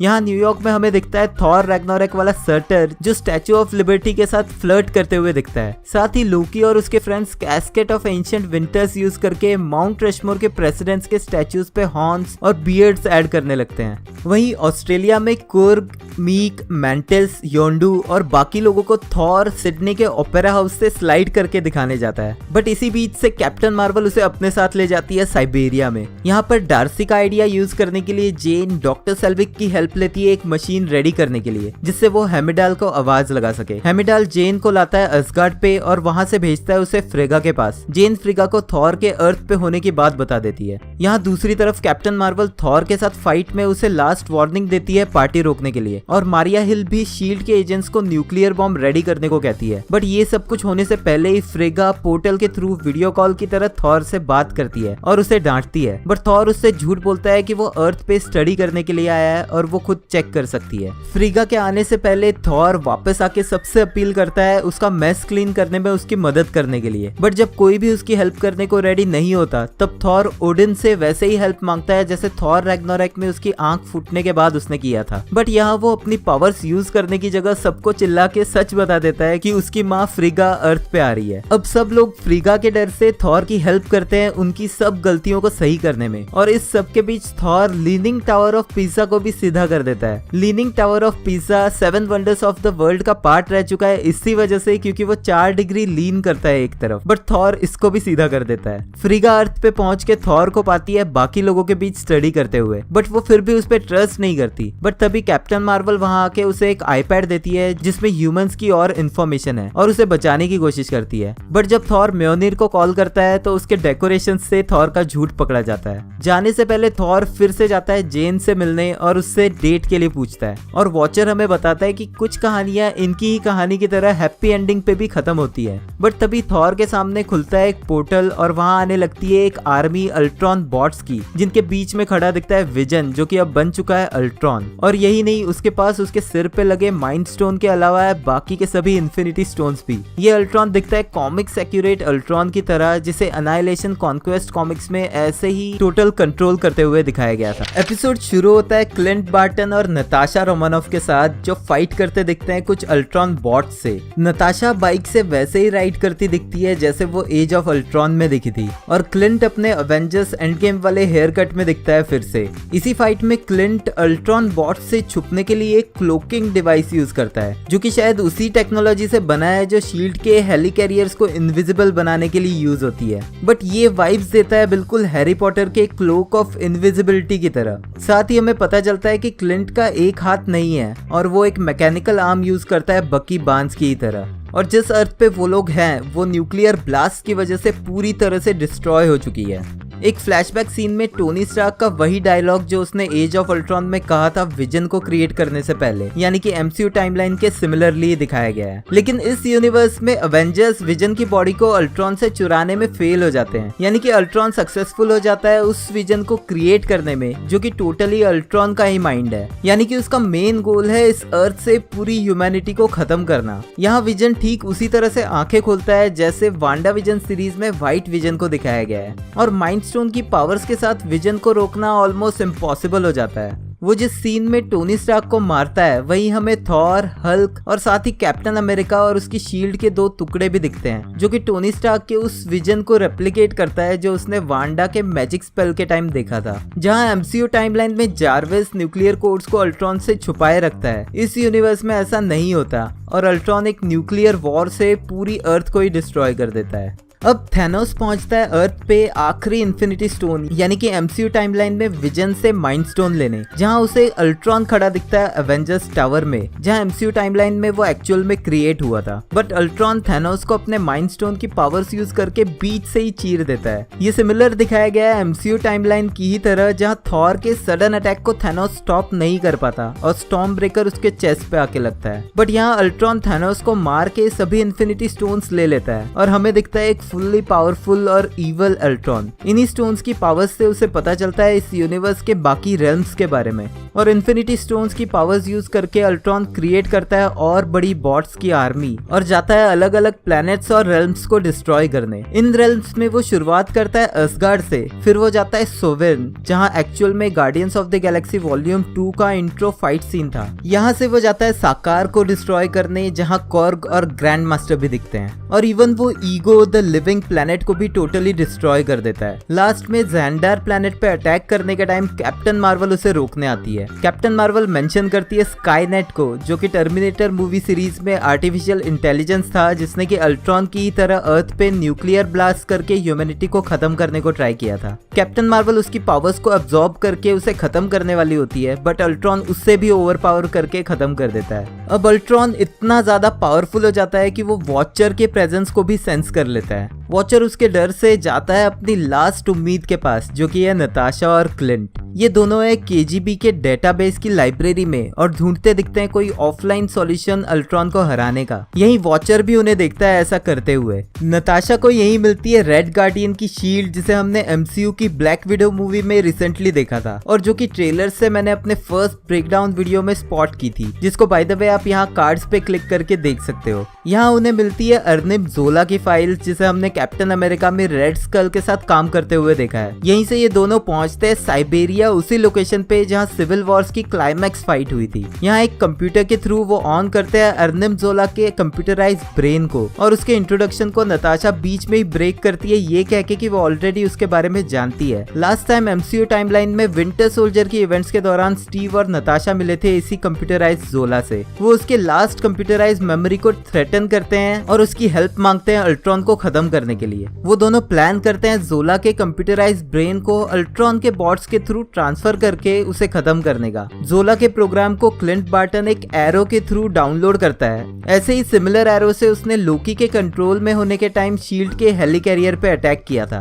अब नताशा अपनी लोकेशन अल्ट्रॉन बॉट्स को देने के लिए उन्हें कॉल करके पिज्जा ऑर्डर करती है, जिसके इमीडिएट बाद उनपे अल्ट्रॉन बॉट्स का अटैक होता है। क्लिंट अपने एरो से एक बॉट को शूट करता है और जोला उस बॉट की मेमोरी में घुस के उसे कंट्रोल करने लगता है। बट जब जोला मेन अल्ट्रॉन के सर्वर एक्सेस करके उसमें अपलोड करने को ट्राई करता है तो वो फेल हो जाता है क्योंकि अल्ट्रॉन इस यूनिवर्स में है ही नहीं। अल्ट्रॉन बॉट्स के साथ फाइट सीक्वेंस में क्लिंट और नताशा जोला बॉट को लेके वहां से उसी रास्ते से भागते दिखते हैं जहां सिविल वॉर की फाइट में बकी भागने को ट्राई करता है आयरन मैन से बच के निकलने के लिए। एक कॉल बैक के रूप में यहाँ वैसे ही इवेंट्स होती है जैसे अवेंजर्स एंड गेम में हुई थी और यहाँ क्लिंट अपना सैक्रिफाइस करता है नताशा को बचाने के लिए। दूसरी तरफ अल्ट्रॉन स्पेस और टाइम के बैरियर को तोड़ के पहुंच जाता है वॉचर के पास और उससे सभी इवेंट्स को होते देखने और कुछ भी एक्शन ना लेने को लेके चिढ़ता है। अल्ट्रॉन के वॉचर पे अटैक करते ही वॉचर अपना आर्मर विल्ड करता है और उससे फाइट करता है, ये प्रूव करने के लिए कि वो भी एक पावरफुल कॉस्मिक बीइंग है। वॉचर और अल्ट्रॉन की फाइट के बीच वो लोग अलग अलग यूनिवर्स के बैरियर्स तोड़ के उनमें एंटर होते हैं और एक यूनिवर्स में हमें दिखता है एक स्क्रीन पे स्टीव रॉजर्स यूएस प्रेसिडेंट की शपथ लेते हुए। ये मैच करता है मार्वल कॉमिक्स की यूनाइटेड वी स्टैंड सीरीज के 16th इशू की स्टोरी लाइन से, जिसमें स्टीव रॉजर्स यूएस प्रेसिडेंट बना था। साथ ही यही हमें फिर से दिखता है वही पाइनएप्पल शर्ट वाला आदमी जिसे हमने पिछले एपिसोड में भी देखा था, जो कि सिमिलर शर्ट है जैसे ताइका वाइटिटी ने पहनी थी रियल लाइफ में। अल्ट्रॉन के वॉचर को हिट करने से बार बार यूनिवर्सेस ब्रेक होते हुए दिखते हैं और हमें एक आइडिया दिया जाता है कि यही सिमिलर लोग किसी और यूनिवर्स में शायद कुछ और ही होते, जिनमें वो लोग चेंज होते दिखते हैं वकांडन्स और स्क्रल्स में भी। इसी फाइट में वॉचर रियलाइज करता है कि वो अल्ट्रॉन को नहीं हरा सकता और इसी रीजन से वो वहां से भाग निकलता है और वॉचर फाइनली पहुंचता है डॉक्टर स्ट्रेंज सुप्रीम के पास उसके बर्बाद हो चुके वर्ल्ड में हेल्प मांगने। स्ट्रेंज सुप्रीम उसकी हेल्प करने के लिए इंस्टेंटली रेडी नहीं होता और वो उससे भी वैसे ही बेग करवाता है जैसा उसने एपिसोड 4 में खुद किया था अपने यूनिवर्स को बचाने के लिए। एपिसोड खत्म होता है वॉचर और स्ट्रेंज सुप्रीम के उसी क्लोज्ड यूनिवर्स में, जहां से अब नेक्स्ट जो भी होगा वो हमें सीरीज के फिनाले में देखने को मिलेगा। ये एपिसोड शुरू होता है व्हाट इफ के फर्स्ट एपिसोड वाले पैगी कार्टर के यूनिवर्स से, जहां पर पैगी कार्टर नताशा रोमानोफ, रमलो और स्ट्राइक टीम के साथ जाती दिखती है लेमुरियन स्टारशिप पे, जिसको कैप्चर किया है बैटरॉक ने। बैटरॉक को रिसेंटली हमने falcon and the winter soldier series में देखा था, बट ये एग्जैक्ट इंसिडेंट हुआ था captain America and the winter soldier में, जहां स्टीव रॉजर्स के साथ यही टीम आई थी इस शिप का कंट्रोल वापस लेने। यहाँ पहुंचने से पहले नताशा और पैगी के बीच वैसे ही डिस्कशन होता है, जहाँ नताशा स्टीव को डेट के लिए लोग सजेस्ट करती दिखी थी। स्टीव की तरफ पैगी जंप करती है प्लेन से और कुछ चमचों से फाइट के बाद वो बैटरॉक से फाइट करती है। उनके डिस्कशन में पैगी उसे कहती है कि वो एक अच्छी डांसर है, I'm a pretty good dancer too.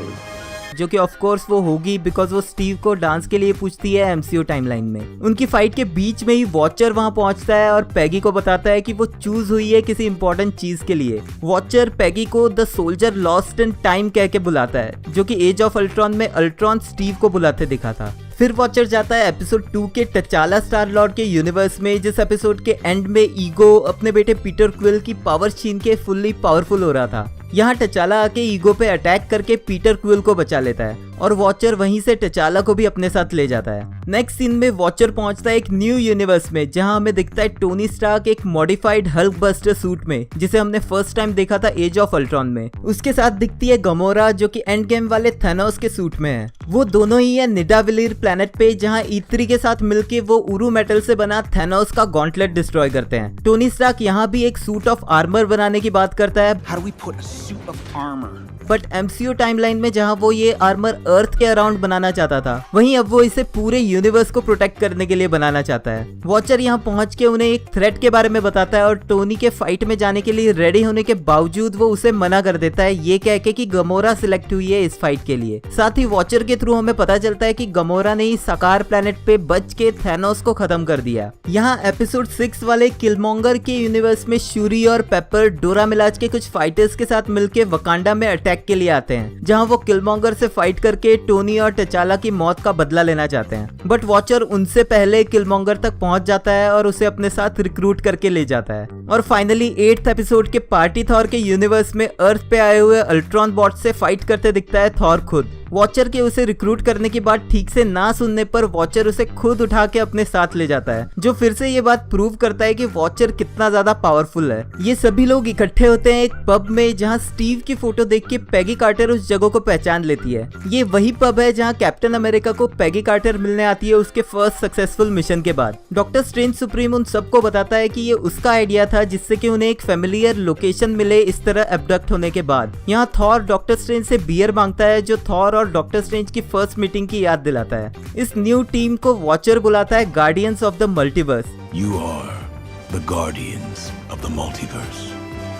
जिनके असेंबल होने का इंतजार हम इस सीरीज की स्टार्टिंग से कर रहे थे। और वॉचर इस टीम को फाइनली बताता है उनका टारगेट अल्ट्रॉन के बारे में, जो कि इन्फिनिटी स्टोन्स की पावर्स और अपनी सिंथेटिक बॉडी की वजह से कॉस्मिक बीइंग की लेवल पे पहुंच गया है और उसे रोकने का एक ही तरीका है उसकी बॉडी और इन्फिनिटी स्टोन्स को सेपरेट करके। गमोरा अब रिवील करती है एक इन्फिनिटी क्रशर डिवाइस जो शायद निडाविलर प्लैनेट पे ही बनाया गया था, जिसको यूज करके उसने थैनोस के ऑब्टेन किए हुए इन्फिनिटी स्टोन्स को क्रश किया था उन्हें परमानेंटली खत्म करने के लिए। उनका मेन गोल होता है सोल स्टोन को अल्ट्रॉन की बॉडी से अलग करने का, जिसे क्रश करके वो सबसे पहले खत्म करना चाहते हैं। इसका रीजन हो सकता है कि सोल स्टोन अल्ट्रॉन को पावर देता है सोल्स को कंट्रोल करने का, जिससे कि वो कई बार रीजनरेट भी कर सकता है और बाकी लिविंग बीइंग्स को खत्म भी कर सकता है। यहीं पर स्ट्रेंज सुप्रीम पेगी को बताता है कि उसके अपने यूनिवर्स में स्टीव रॉजर्स ने सीरम लिया था जिससे उन्हें कैप्टन अमेरिका मिला था। किलमॉन्गर थॉर के साथ लाए हुए अल्ट्रॉन हेड को देख के सोच में पड़ जाता है और इसी बात को लेके गमोरा उस पर ट्रस्ट नहीं करती। जब गमोरा थॉर को यही सवाल करती है तो थॉर कहता है कि वो सभी पे ट्रस्ट करता है। I trust everyone.